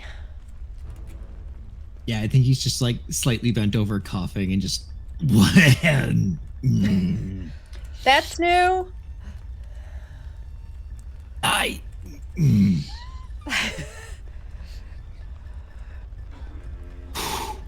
I think he just looks up and he's like. Wasn't me. And he kind of—it's like this half-hearted, like pulls death and kind of just clicks and takes 3 shots. The guy in front of him. At advantage because of Ollie? Yes, actually. Okay. Good call But it out. would be disadvantaged because it's a ranged attack at melee. He So doesn't have Oh. disadvantage Not for me. because of his That's speed. sick. Yeah. Nice. Yeah. Yeah. Okay, so What is that, crossbow expert that takes it away? Or is it like in this sharpshooter? one specifically, Gunner is. The Oh, one that gunner. took it. Gunner. Yeah. Okay. Nice. The lowest one was a 23, and one's a nat 20. Yeah, okay, they hit. Okay.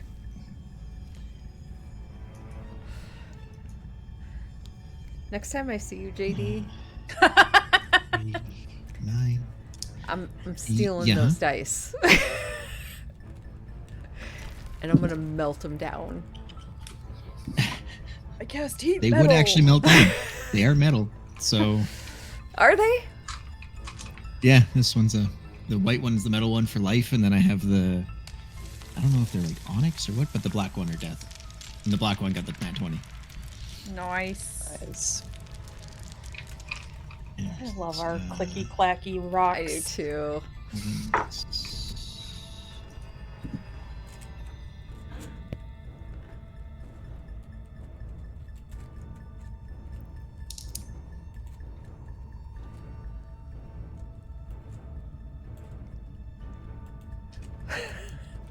It's so rough when you have so much damage to add up.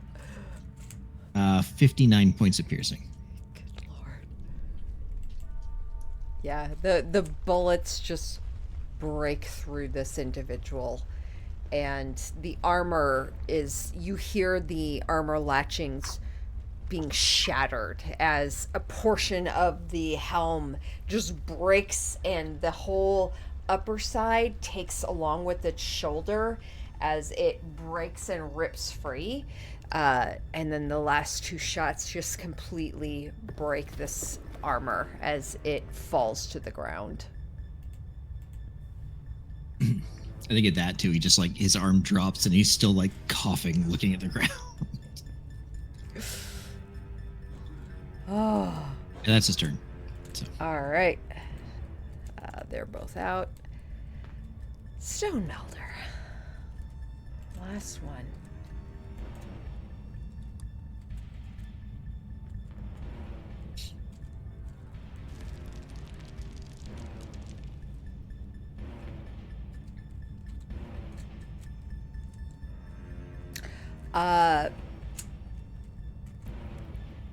You see his arm shake as he rips his arms free and he runs forward.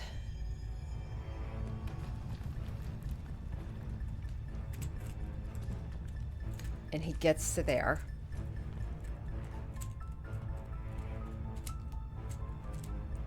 And he brings his one arm up that still has rock from the wall connected to it, and as he raises it, the rock extends, these crystals kind of forming along it, and he brings it down and swings it towards probably the Ollie or Rowan. Let's see. Oh, it's Ollie. That is, oh god damn it. 8 to hit. I assume that misses. Ellie, internet dropped off, so. Yeah, I'm gonna assume that misses as this crystalline rock rod swings down too slow as Ollie leaps, bounces off of Rowan, does a flip back to the ground as it hits ground, rock kind of splattering.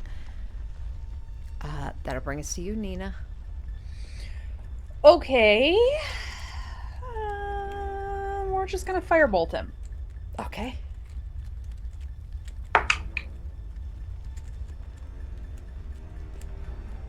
$19. That hits.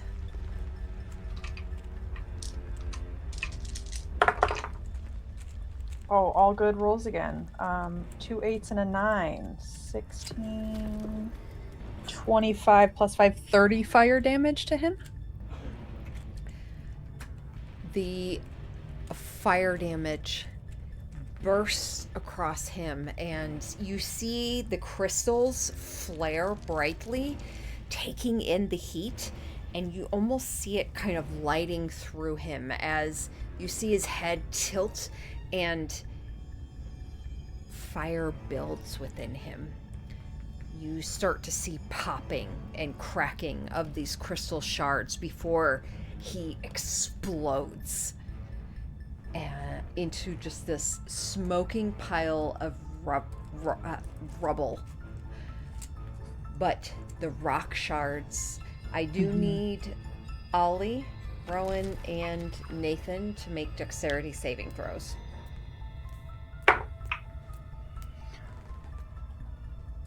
Rowan's is a 13. 13. 7. Cool. Who is a 7 for? Nathan. Oh, yes, I'm sorry. Okay. That was for the other enemy, the one we can't see that it just hit, actually. Yeah. Let me pull up Ollie's sheet real quick here. Dexterity. Here we go. Did I hit it? Yes, I did. Oh, 5. Ollie fails. Oh, so does Nathan. Ollie. Yeah, I was gonna say Nathan's not exactly up there. Oh man, guys. Sorry. Okay. And what was Rowan's? 13. Great. All fails. Cool. You all take 11 bludgeoning damage. Does this effect allow you to take half damage on a success? Yes. Okay, then Rowan will use her reaction to take no damage with her shield master evasion. Nice. Okay. Ollie. And how much damage was that? 11. 11. Okay. Yep. 11 bludgeoning. Remind me. slip.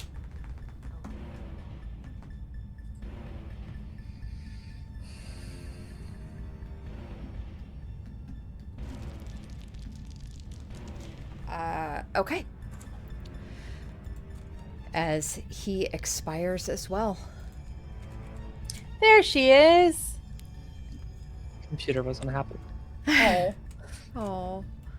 Well, we Uh, killed all the bad guys, but Ollie did take some damage. Okay. 11 bludgeoning, if it matters. Okay.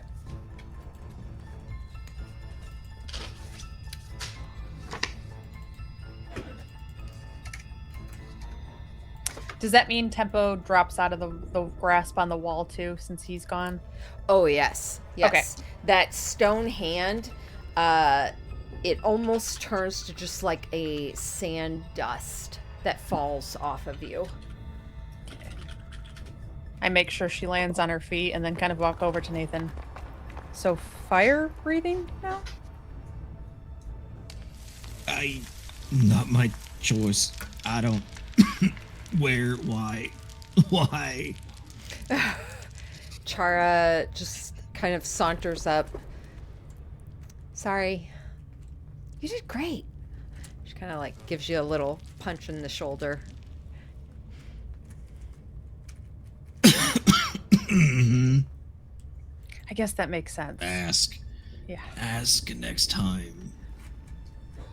Mm-hmm. Or at least yell a warning. I hand you my water skin so you can drink some water. He takes it. You see Chara just kind of saunter by, and as you say, like, ask and, you know, next time and stuff, you just kind of see her look back at you for a moment, and you see the scrolling memory going through her mind. You can roll an insight if you'd like. I rolled really Sure. shit for her.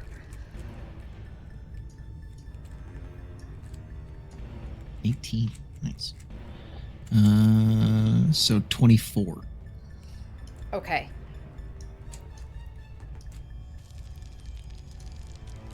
Okay. You gather. This was not vengeful in any way. Chara is very protective of those that she cares for. But as you say that and she hears it, you just kind of gather there are thoughts of when perhaps the same care was not taken towards someone else that she cares about. Whether you were in control or not. As she kind of flips her hair back. Not vengeful, maybe a little spiteful. You'll be fine. But what if I'd looked in the wrong direction? That could have been bad. If you just give me a heads up, I can look where you need. You did great. Uh-huh.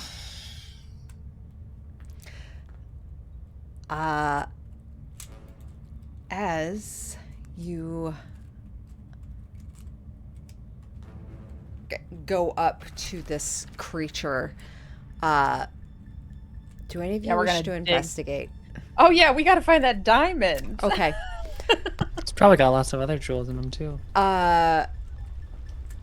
Roll me an investigation check. Okay. I have As a you go- +5, but I do have a -2 from disadvantage or from exhaustion. Can I give somebody else the help action? Rowan and Char are not great with that. I don't think Tempo's great with it either. Okay. I will roll. You can have help action. Okay. Okay. And then I'll just do the -2. That's better. 2 8s. -2, so 6 + 5 is an 11. Okay. You know, this Gorks's stomach, still contains some of the undigested offerings. As you're kind of digging full arms in, you find about 3 egg-sized chunks of rough moonstone that you gather are worth about 25 gold pieces each. A cracked amethyst that you kind of toss over your head, worth maybe about 100 gold pieces. You find something round that you pull out, and you pull out this kind of cylindrical object that looks like a folded scroll. And then the last thing you find with that roll, your hand pulls out a diamond worth about 300 gold pieces. Well, I think I found the diamond we fed him and some other shit, and I don't know what this is. Anyone familiar with folded paper?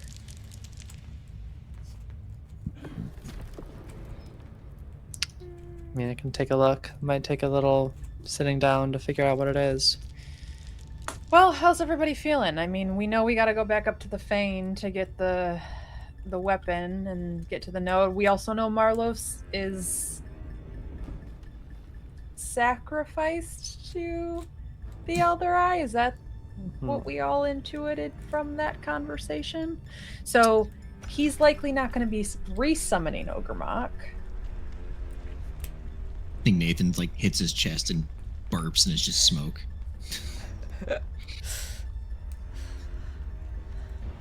We could rest here. Or we keep pressing. Do we think there's a a safe room in this area at all, or do we think it's where? I mean, we could keep clearing out this level just to be safe before we head up. The one thing that you feel like, based on your travels in the other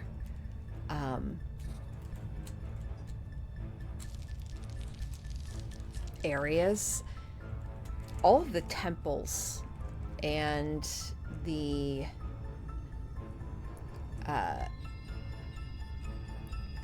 cursed areas up above, they all had their rooms of safety, these little offshoots. Once you get into the lower areas where the nodes are, you don't recall in any of the other nodes any safe spots. Mm-hmm. And this seems to be the only area where you are starting to see kind of this black dripping of this ichor,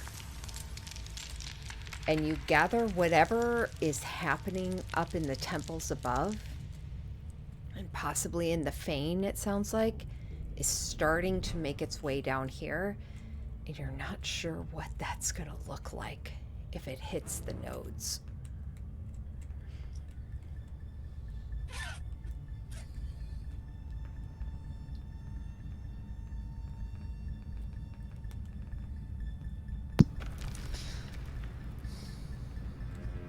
We gotta find somewhere to rest. I mean, that's the only thing I know. I don't think it's going to be on this level. I think we have to go back up, and then we're dealing with nastiness, but we're going to be dealing with nastiness down here eventually, so...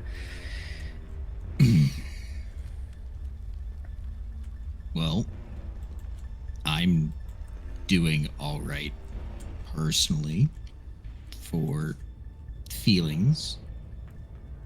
However, he just like clicks open the cylinder for death. I need to do some work to make some more.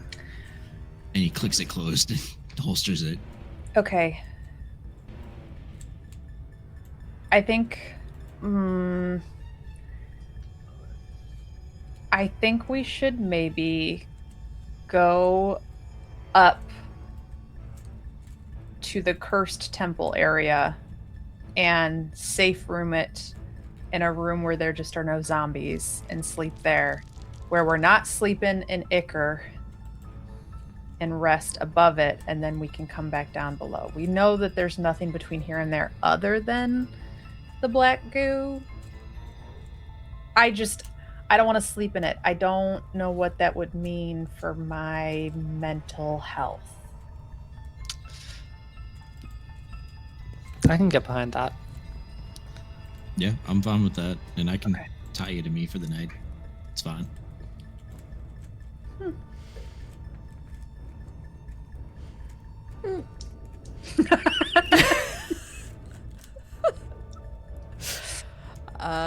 Okay.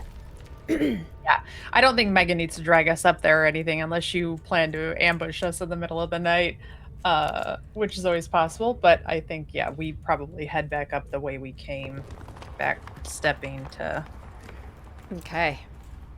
get to the room. Heading back up, you do take yourselves to the area, the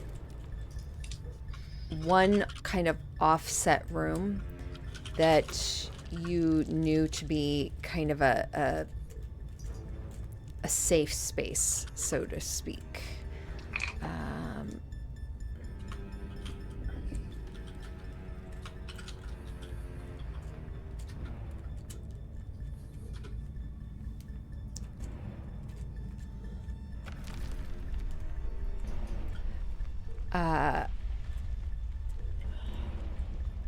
Actually, why don't we do a quick 10-minute break? Sounds good. And then Mhm. we'll jump right back into the next part here. Cool. All right, 10 minutes and we'll be right back.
Welcome back.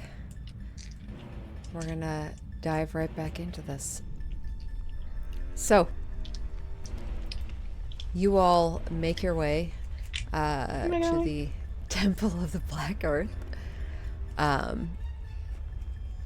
Just retracing your path. You are starting to feel the dragging. Some of you are exhausted. Some of you have taken damage. You have short rested and such. But it's been a pretty eventful last 2 days. And as you make your way,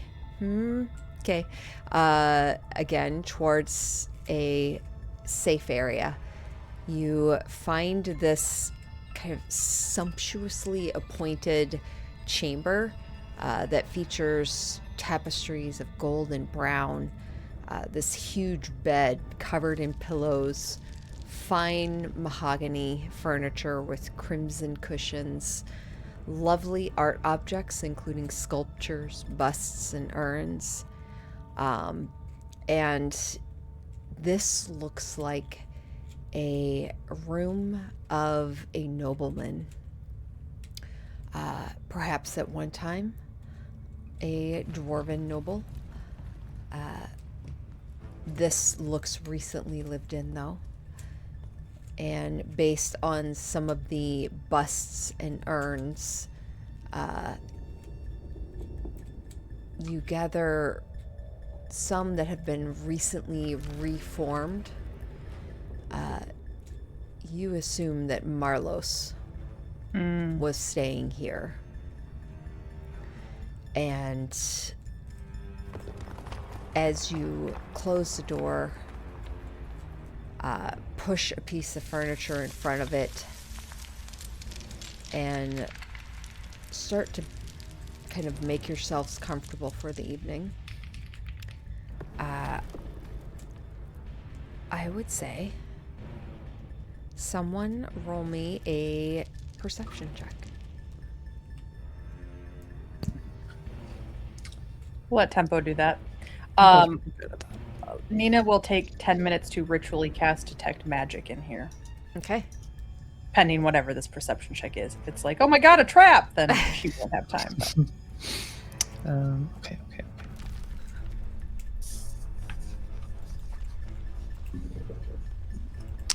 Pretty good. It's the end of the day, so I'll understand. 24. Very good. Okay.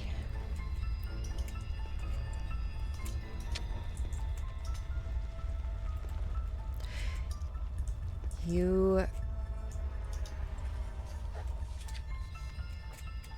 for the first 2 hours, kind of do normal getting things together.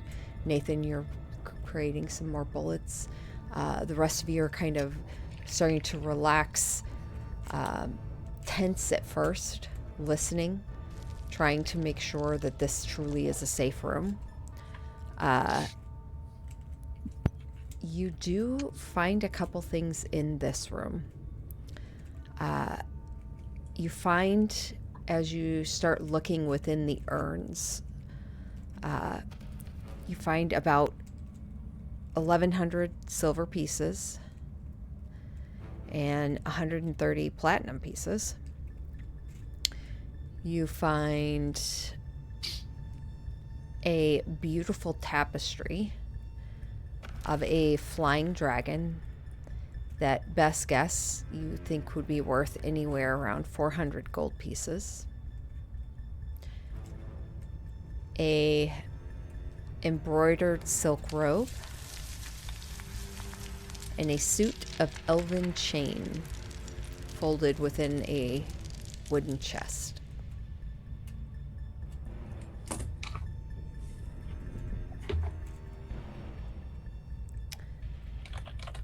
And That I was going to say that has a special thing, and it's considered proficient with this armor, even if you lack proficiency with medium armor. That's pretty cool. mm-hmm. Oh. Yeah, it's pretty. It's a plus 1 AC, so.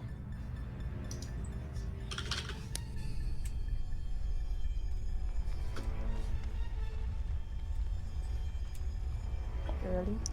Like a chain shirt. Mm-hmm. So it is. Yeah. Anything on the 10-minute cast of Detect Magic that Tempo didn't already find?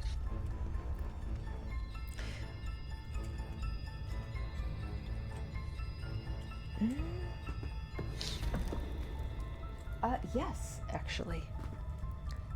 You sense. How far out does it go? 30 feet from me. You sense a small, tiny bit of magic slowly moving past your door that you've barricaded. It lumbers past. Okay. And then continues out of range. Okay. Yeah, we know Renwick has his zombies and things. We also know I think he had like a eye orb or something. He had something that keeps, if I recall correctly. So Nina won't say anything. I think she's just like, yeah, just be mindful. We're still in Lich territory.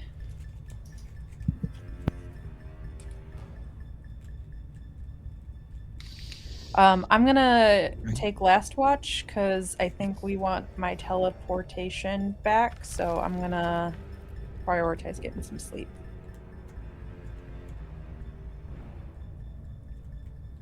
Okay. Who's first watch? Nathan. Nathan will be. Second? Rowan. Rowan. Third? Probably Tempo. Or Tempo. Sure. And then Nina. Yep. All right. If everyone wants to roll me final perception. Mine will technically be after I've slept, so it will no longer be exhausted. 9. Cool. 19. Cool. 13. Mm-hmm. Oh, and Rowan. That's me. 17 for her. Okay.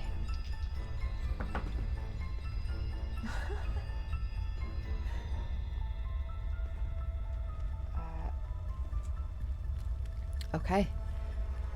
You all managed to get a long rest with nothing happening. Before going back to sleep on my second to last watch, I'll go around and cast aid on everyone before I go back to sleep and get the remainder of a short rest. Nice. So that lasts through the morning. It'll last 6 hours after we all get up. Okay, so 20 Is max HP for everybody. damn. Yeah, I love aid. Okay. You all get a long rest. You hear the scraping of the furniture as you push it out from in front of the barricaded door. You open the door and you start to make your way out into the hallway. Okay, head into the Fane to find Iron Fang, right, gang? Close the node. Right? Let's get it done. I'll plan Alright. to ritually cast Detect Magic once we're down in the Fane again. That way I can walk with it and have that up for 10 minutes.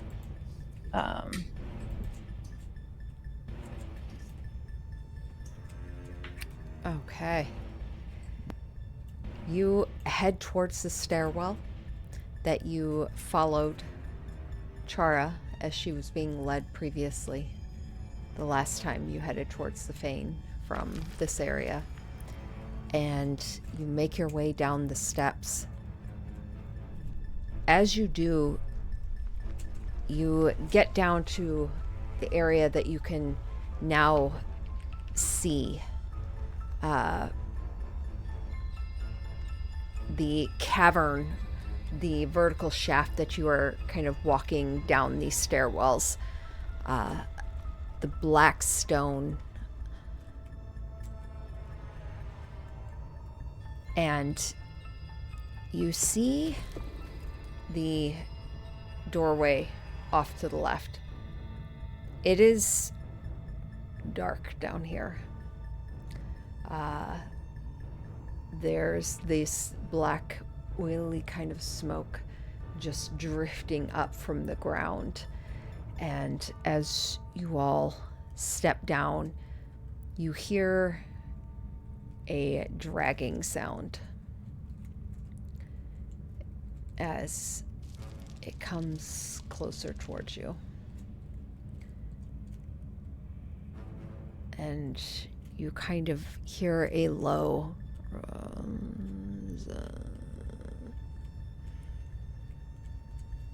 I think Rowan would cast light on something so that Nathan can see.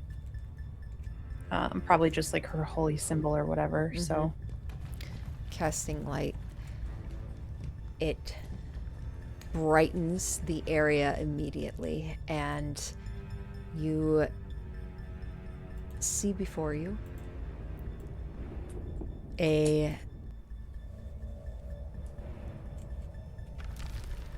for sure, a zombie that is slowly shambling towards you, like dragging one of its legs almost. Roll me a perception check. all of us. Yeah. God, 2 8s again. I know that was one for me and one for Rowan, but 10 for Nina and 12 for Rowan. 3. 13 for Tempo, 21 for Chara. Okay. Anyone who got over a 15? Chara. Chara instantly, her eyes are drawn to the hand of this zombie, where she notices a missing finger. And as this zombie continues moving towards all of you,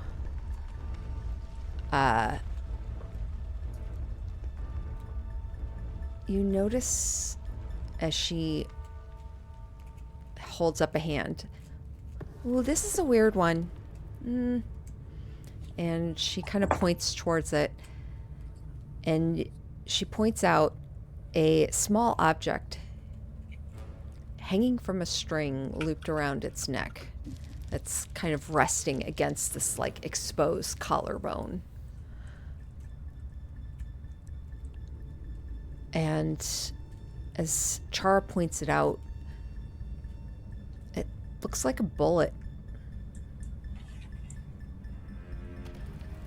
As it comes up towards you and stops and just kind of lumbers there for a moment.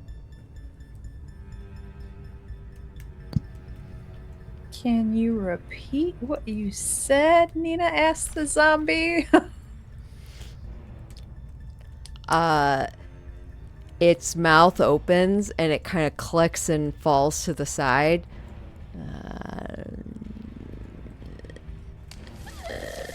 Okay, so not words. Does this mean anything to us? Bullets are your thing, babe. I'm trying to remember who I gave them all to. No, I gave one to Gildred. I think I threatened somebody by saying the next one would come faster. I'm trying to remember who it was, though. I'm so terrible with names. He takes 2 dragging steps forward towards you. Antagonistically, or Roll an insight.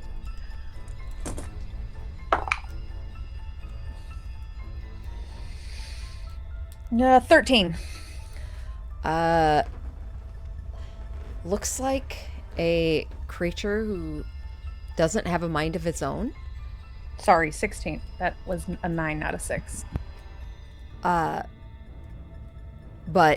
that has a purpose that they have been giving, and they are going to fulfill it.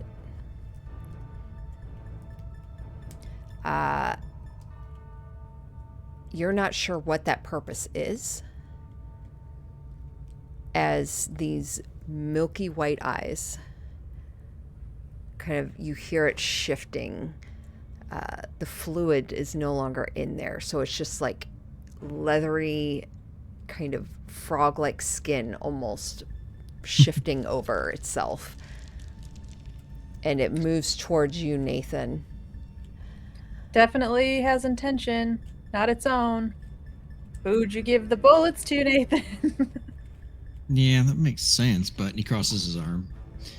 Who did I threaten and whose finger did we take off? I don't know, this can bug me.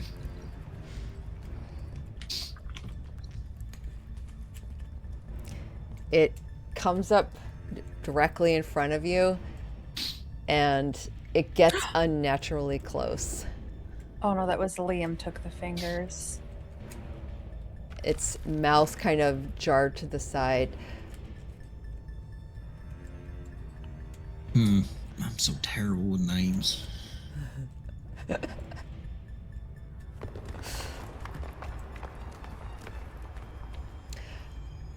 Roll me, Nathan, because you're this close to it now. Roll me another perception check. 4. Cool. His breath smells awful. As he's not even breathing, it's just this almost like exhale of pattern. Doesn't need to, but the lungs are there, and it's just a memory. Was it Renwick? Was it the dwarf in the Hellgate Keep? Was it a No. cultist? I feel like it might have been. But the cultists don't control the zombies. So you just think this? You gave a bullet to a cultist, and they're the dead body. They're the zombie now. That'd be my guess. I'm pretty sure I threw one at somebody and I told them the next one would come faster if I saw them again. Okay, maybe this is just Renwick asking for a visit. Did you make him mad? Did you make him mad last time we were here? I don't think so. Would I be able to roll a history check to try to help? Yeah, go for it. Okay. Can I give him the help action as Nina is rattling off all of these ideas? Sure. to brainstorm. Okay. Well, the help action helped. That's a nat 20. Oh. Because the first one was a 5. As Nina is rattling things off, and Nathan, you're looking at this zombie who's just kind of leaned in very close to you. Your eyes kind of tracing down, looking at it. Your eyes latch onto that bullet hanging from a string around its neck now. And your eyes drop to the hand with the missing finger. You remember a zombie beneath Renwick's laboratory, his study. A area. Oh, it's the one I traded the bullet for the one that was in the tomb? Familiar. Yeah, okay. As Because who took what off of him? I forget. you did. Was it me? Okay. And you left a bullet in place. You left a life bullet Mhm. specifically in place of what was Renwick's brother. Right. And as you Oh yeah, the silver ring with rubies. That's right. Yep.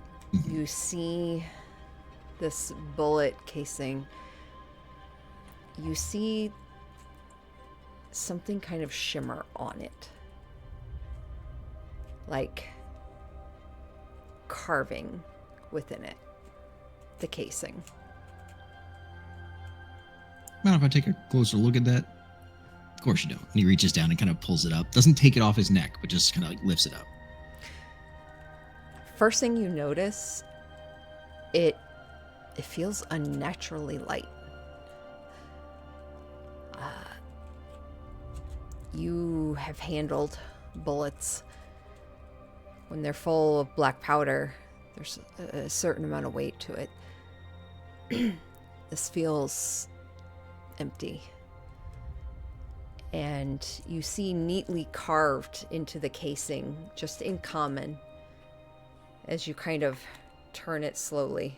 3 words: love, mercy, and sacrifice.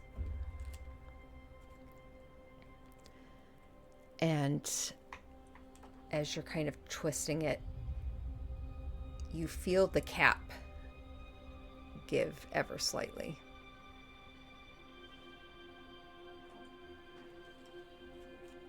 He'll pop the backing off and take a look. Twisting off that casing, you see a small piece of rolled paper within. And as you pull it out, you see on the front of it, as you kind of unroll a piece of it, to those who value life and show kindness to those who have lost it. And as you turn the paper over and you start to unroll it, you see a couple lines of writing.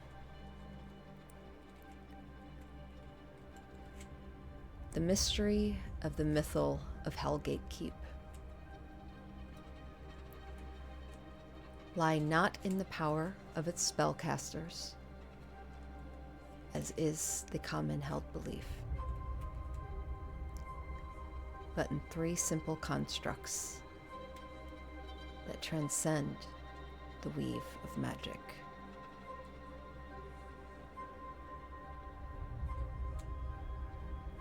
And that is all. You all right if I keep this? He kind of like holds it up in front of the zombie. This zombie,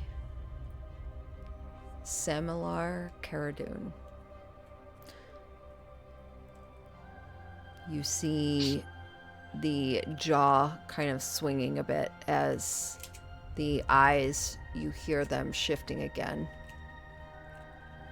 And he just stands there for a moment before he turns, kind of shambles past you, Mm-hmm. and starts to make his way up the stairs. You're still holding onto the bullet casing as the string just kind of snaps and he continues upwards.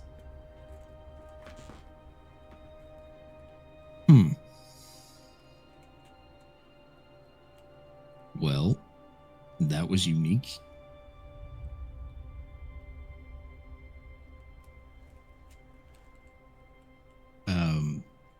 I'll let you hang on to this, sweetheart. And he hands you the piece of paper. Mm-hmm. And he'll close the casing and tuck it into his pocket. So that was Renwick's brother from the tombs downstairs. Okay, so this is like a riddle. We have to figure out what this 3 simple constructs are.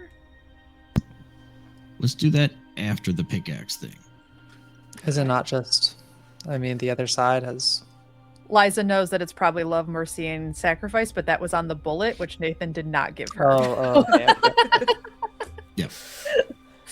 It's all right. Yeah. Yeah, no, that makes sense. I had to double I check. think I was he like, yeah, did you say that as Nina, like out loud? yeah, Like reading it? He's yeah. like, She's oh. like, so we have to He pulls figure the out what bullet back out. Here you go. Oh, okay. Yeah.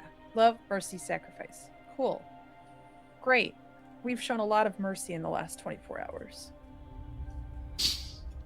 In a way. Yeah. I'm gonna make a bullet out of that. And he takes it back and puts it in his pocket. Okay. Thanks. Caradon? Cardoon. Alright. Back to pickaxe, warax, whatever the fuck they're called. You all find yourselves in the vein of the eye, on the stairwell. What could go wrong? Absolutely nothing. As the area, you just see the black smoke, oily and such, kind of bleeding up from the ground.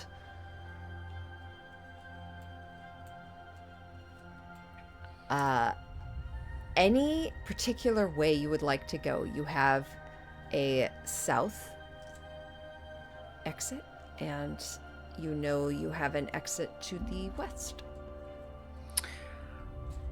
Remind me, the Fane is where we started to get into to get to the pyramid. Is that correct?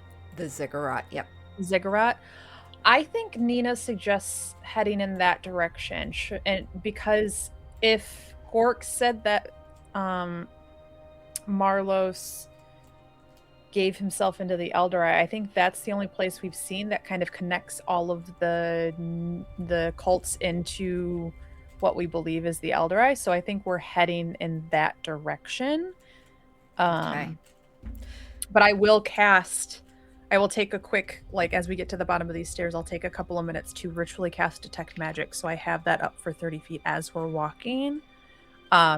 Just to keep an eye out for anything else, and in case we walk past something that maybe we missed. Tempo. You know, as you are probably the most familiar with the Fane. So as you kind of take lead on this, you know beyond the door, directly in front of you now, there are specters. And as you kind of peek out the door and look, you see ghostly faces that are pushing out of the marble wall as if frozen into it with these horrified expressions frozen in the rock, the eyes that are kind of glowing still, shifting, looking towards you. One of them, you kind of hear the cracking of rock as it tries to push out, but can't break free. And a black, inky ichor, kind of bleeding from the rock wall, just drips over its face, over the eye, and down. Even these spirits are stuck in the wall. That's pretty crazy. Yeah.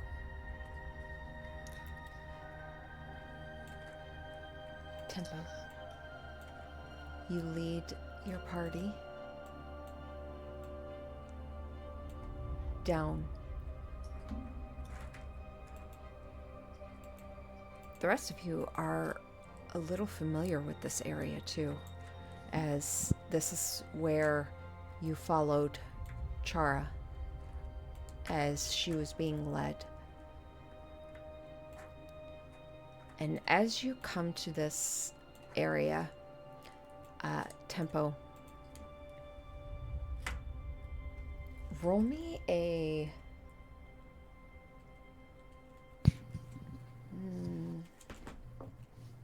let's make it a charisma saving throw. Yeah, this is like right where Durgan died. Yeah. I met everybody. I'm good at charisma saving throws. 28. 28. You can tell me how Temple feels as you're passing this area. It really makes her think back to right before she met the party traveling with Durgan. And with everything that's happened since, she has intentionally put out of mind how she feels. And it threatens to encroach and kind of paralyze her here. And it does for just a split second before she can push it back down. Confront it another day.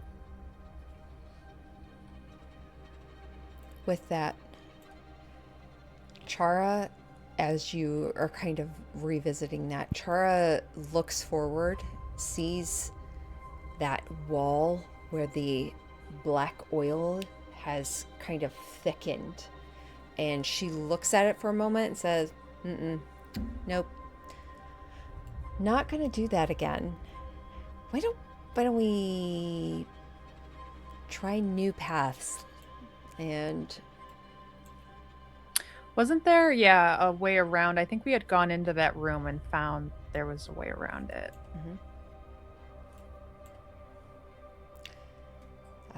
yeah, as you all make your way into the room, you do see the area on the wall where there's kind of this black mark where you remember Durgan was killed by that dagger, the hilt of which I believe you still carry, Nina. As long as the lava didn't destroy it when I fell in and...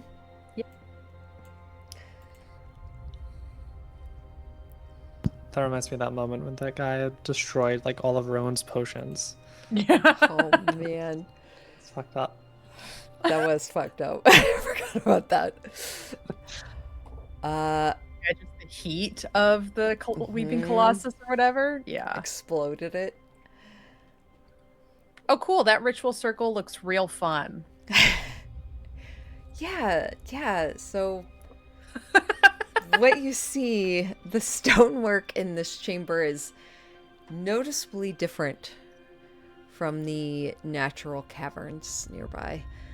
The room was roughly hewn from the surrounding rock, but never dressed or finished. And in the middle of the floor is a strange symbol shaped like overlapping circles, cut into the stone with 2-inch wide channels.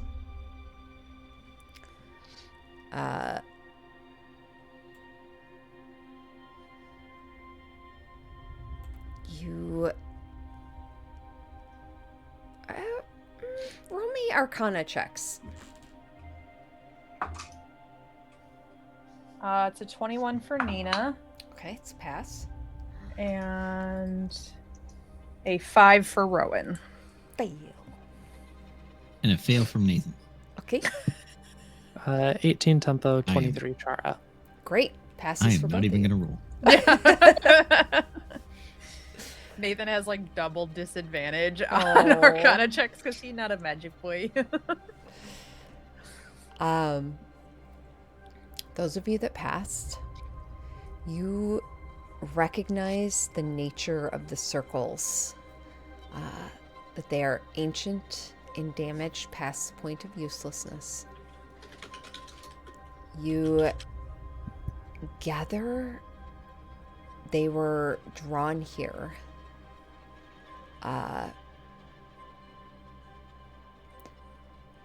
far beyond the presence of the dwarves before they established their stronghold in these caves above the fane.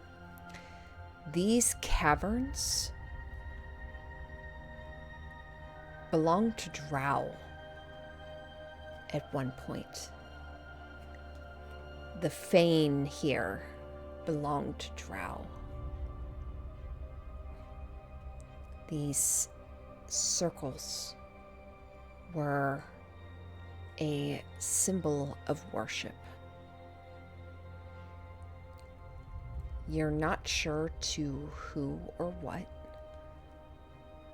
but the drow that once walked amidst these caverns were here long before the dwarves built on top of it the Bessemler temples. I think Nina will approach slowly and just commenting on the age with Chara as they kind of circle it. Mm-hmm. All right, so ancient, probably not what we're looking for, but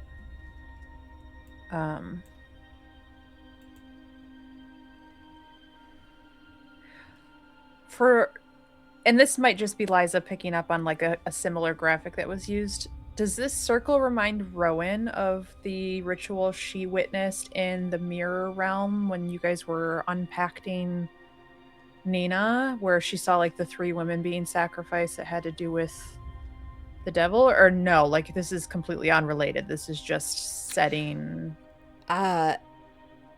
This looks pretty unrelated. Okay, and that's However, fine. Yeah. in the middle, Mm-hmm.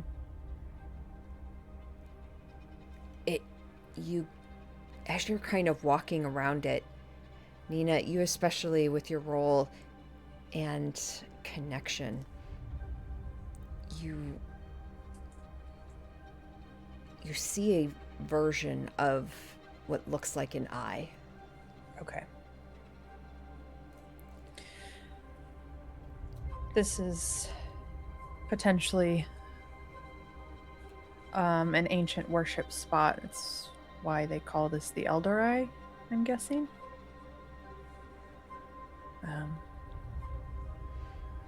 That's his symbol, or one of them, maybe.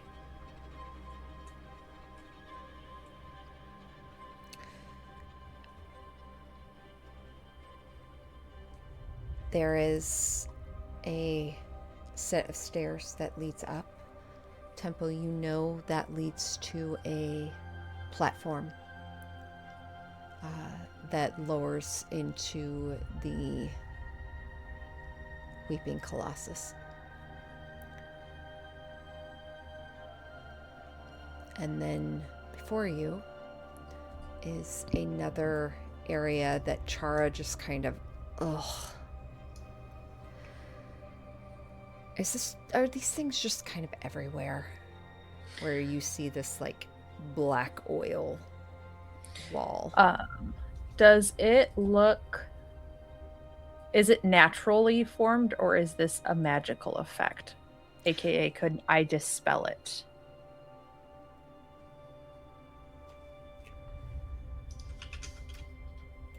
I'm just wondering if it's like a fog cloud, but like a nasty one sort of situation, or...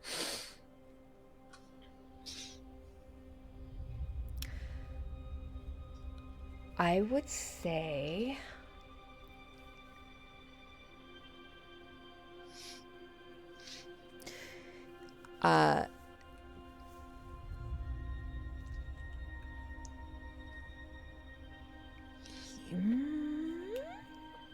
what? You guys are higher enough level. If it's something you want to try and dispel, Yeah. I would I'll say, roll for it. yeah, let's have you roll for it. Do you want me to do Arcana? Do you want me to do just like a Charisma check using my spellcasting ability? Let's do Um, Arcana. Okay, I think that's normally what Dispel Magic is, right? Yeah. Oh no, it is normally a spellcasting ability, but I'll do Arcana. Whichever way, they're both +5. Doesn't matter. I mean, if it's your spellcasting ability, you can do that. Okay, 16.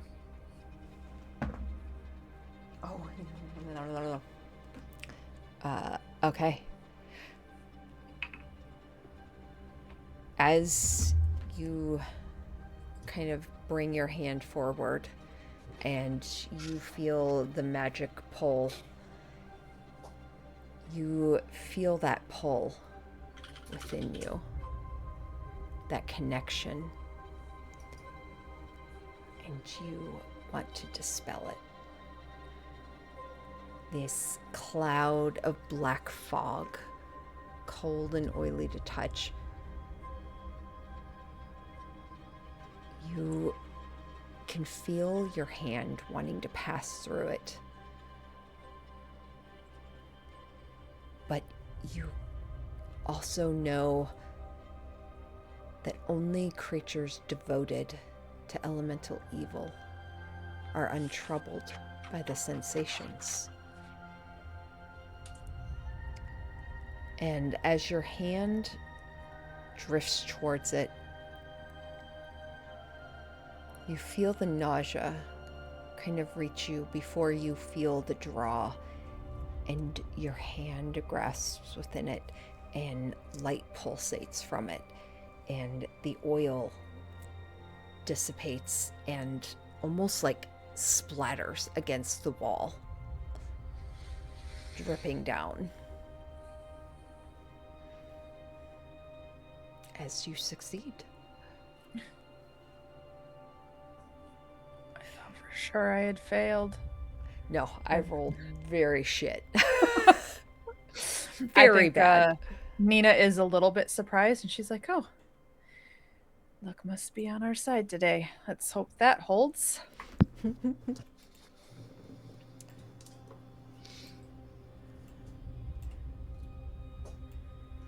All right, because we don't want to go back to the hot place, right? That's a no-go.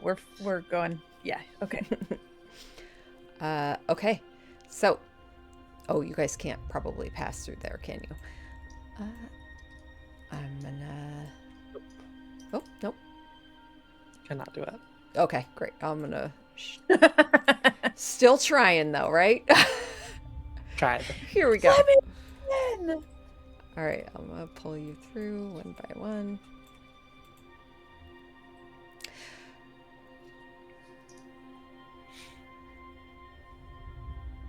The flame dances above a pool of murky water to the south, lighting the room. A sarcophagus carved from glassy black stone stands atop a natural pedestal towards the north. The sarcophagus has fluted embellishments, delicate ribs and friezes that show groveling demons.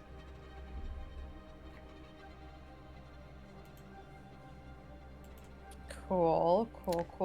So this doesn't feel like the other dwarven sarcophagi we've come across. You do see runic writing. Anyone know how to read this? It is in Undercommon, Abyssal, and Deep Speech. Nope, not even a little. I can take a few minutes and be able to read it. It'll take 10 minutes. Yeah. Yeah. Wouldn't Roll and hurt. Char don't either. I'll Might sit give us a down little and insight, maybe. I'll sit down and start casting Comprehend Languages ritually. Okay. As you spend the time, the magic helping form the words together into concepts, at the end of it, you gather, it says, "Here lies the empty tomb of the prime servant. When the herald rises, only then may he rest."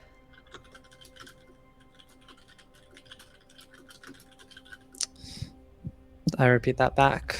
Empty tomb of the prime servant. When the herald rises, only then can he rest. The We are definitely not in Kansas anymore. no. Where's Kansas? Further east than west. I see.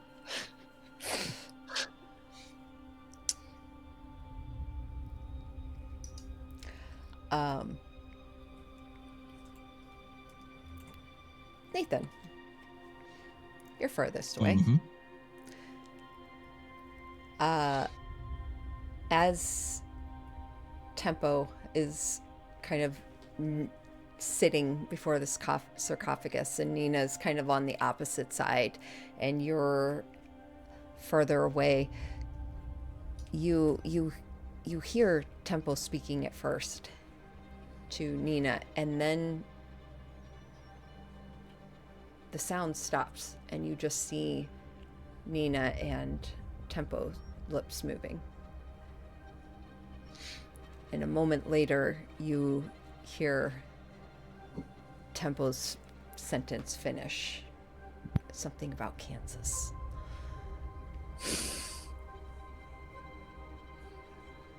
As for a brief moment, sound just seemed to cut out.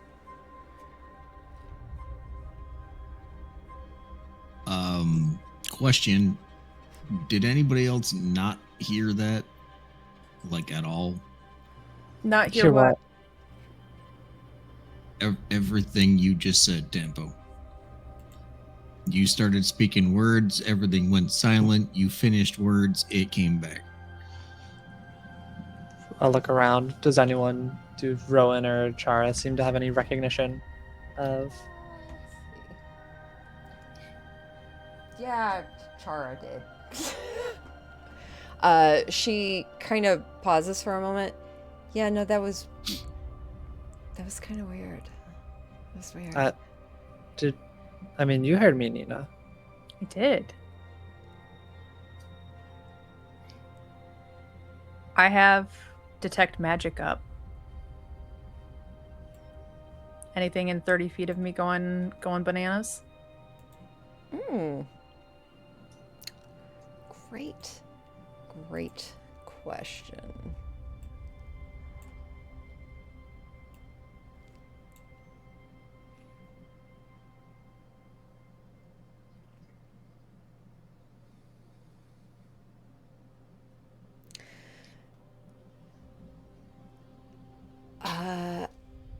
I believe you do, but let me...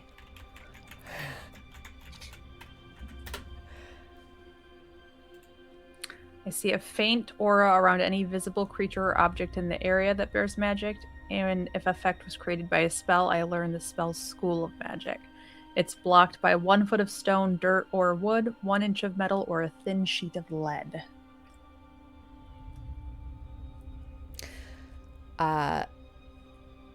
Did you have it up before the thing happened?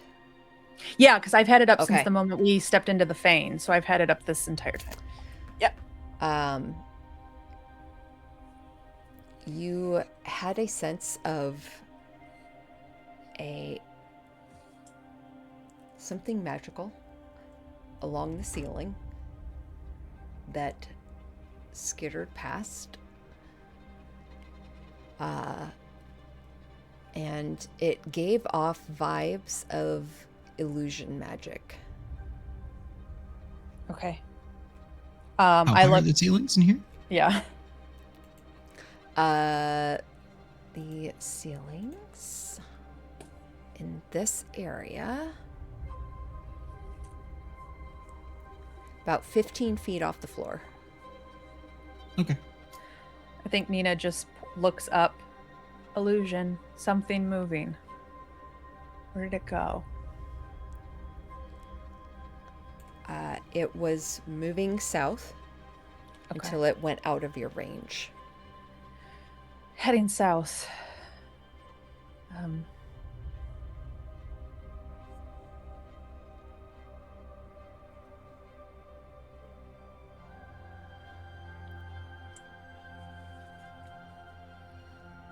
going to try repeating what you said. Here lies the empty tomb of the prime servant. When the herald rises, only then can he rest.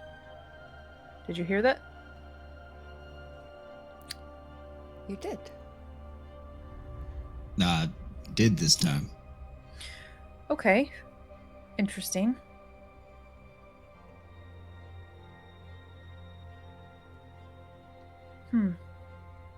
Well, we have to head south here anyway. I probably... the tomb's empty. Unless it's not, in which Hopefully. case... Should we check?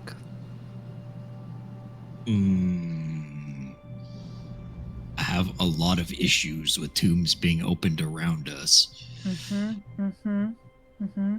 I think it's not going to matter whether it is empty or closed. Or empty or filled. Like, That's we true. know this is happening soon. Right? So maybe we just let this lie. Fair enough. What's this nasty ass water before we leave? You see, it's kind of like an oily water. Flames are burning on the water. That seems to be fed by this natural oil that's seeping into a tainted pool. If I use control flames to douse a little 5-foot square of flames, can I see anything in the pool, or does it just look like tainted oily water? Looks like tainted oily water. Yeah, she's just gonna leave that alone, kind of skirt around it. Okay. As you come up to this, another cloud of that black ichor, that curtained veil. All right. Kind of sick of these clouds popping up, but I will try to dispel it again this time, holding out my hand and trying to suppress the nausea. Go for it. 17 on the die plus 5, 22. Okay. Rolled one higher than last time, for a 6. Okay. Again, the magic bursts against the cavern walls. And you see in the room beyond a stone ziggurat capped by a huge altar of black granite stands in the middle of the cavern. You see instantly that this room has changed since the last time you were here. Standing atop the ziggurat, you see Marlos Umreli,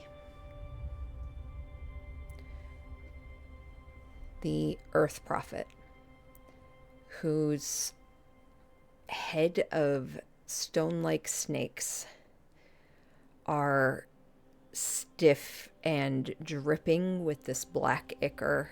One of them, the mouth opens like as a slither, and this blackish smoke kind of escapes it. And his form, which is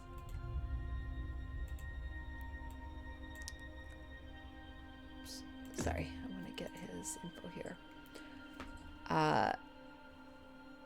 Normally, a form of like Greek god type jaw and bone structure.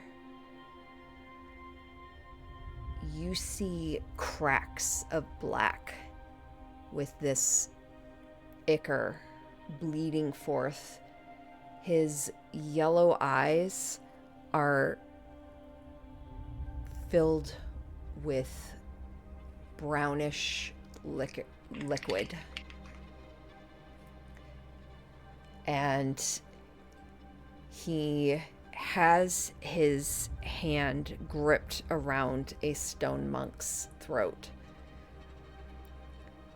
who places both hands on the altar, and Marlos reaches up and swipes his hand across his throat, and the blood spills across it.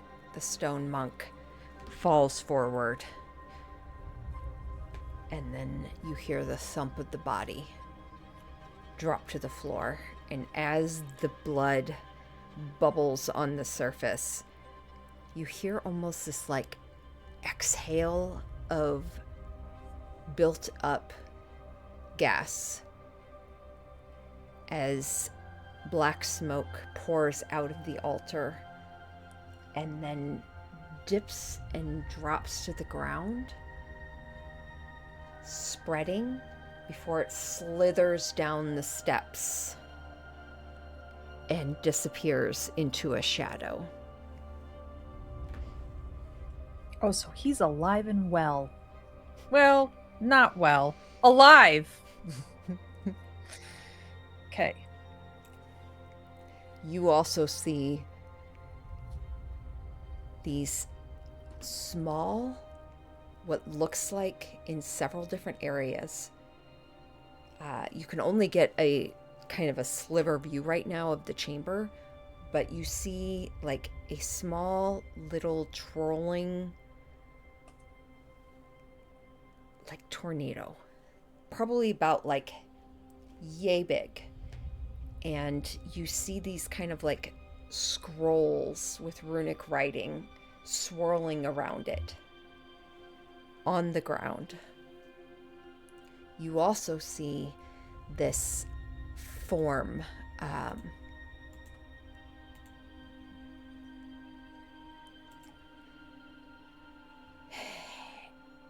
this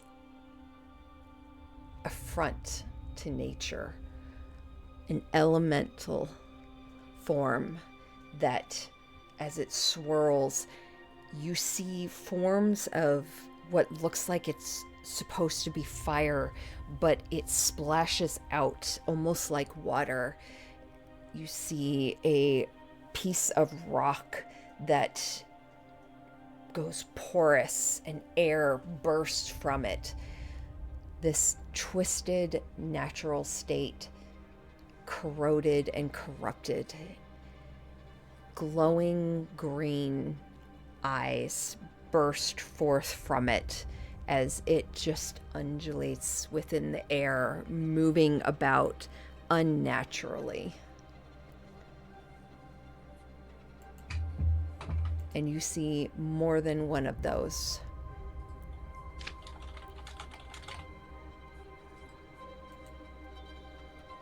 You see several stone monk bodies dead on the ground.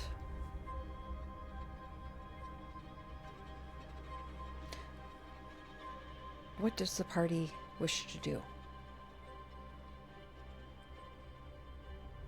I don't know.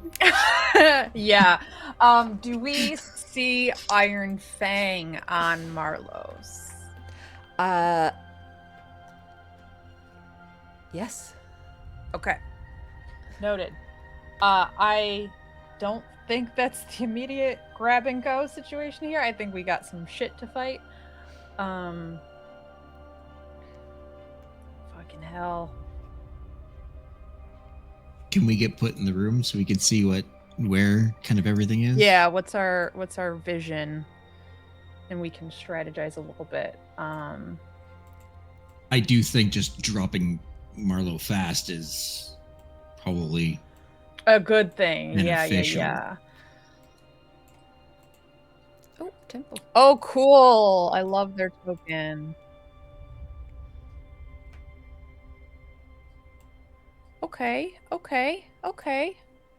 Okay.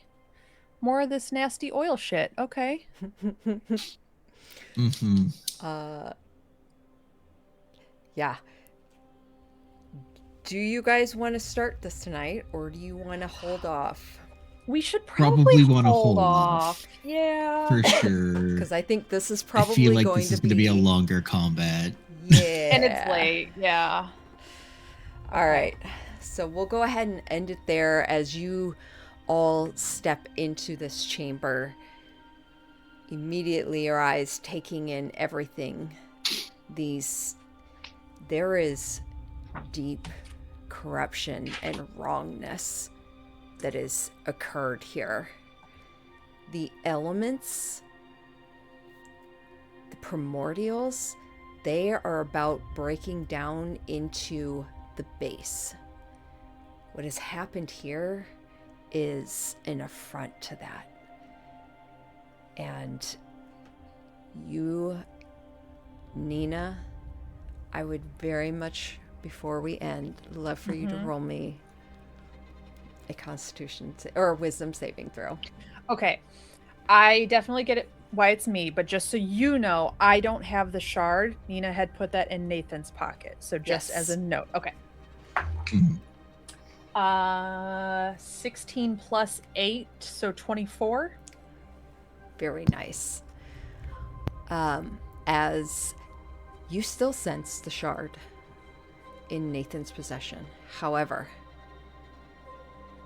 That too. that ziggurat, that black obsidian altar atop of it, you are meant to interact with it. You shake it off. But you know that if you remain here, it's going to be a battle. And that is where we will end it then for tonight. Yeah, I think just really quick, one Yeah. response. She'll just grip Nathan's hand and say, "Keep the shard away from that tomb." That's just Nice. Pretty much you'll just get like a nod.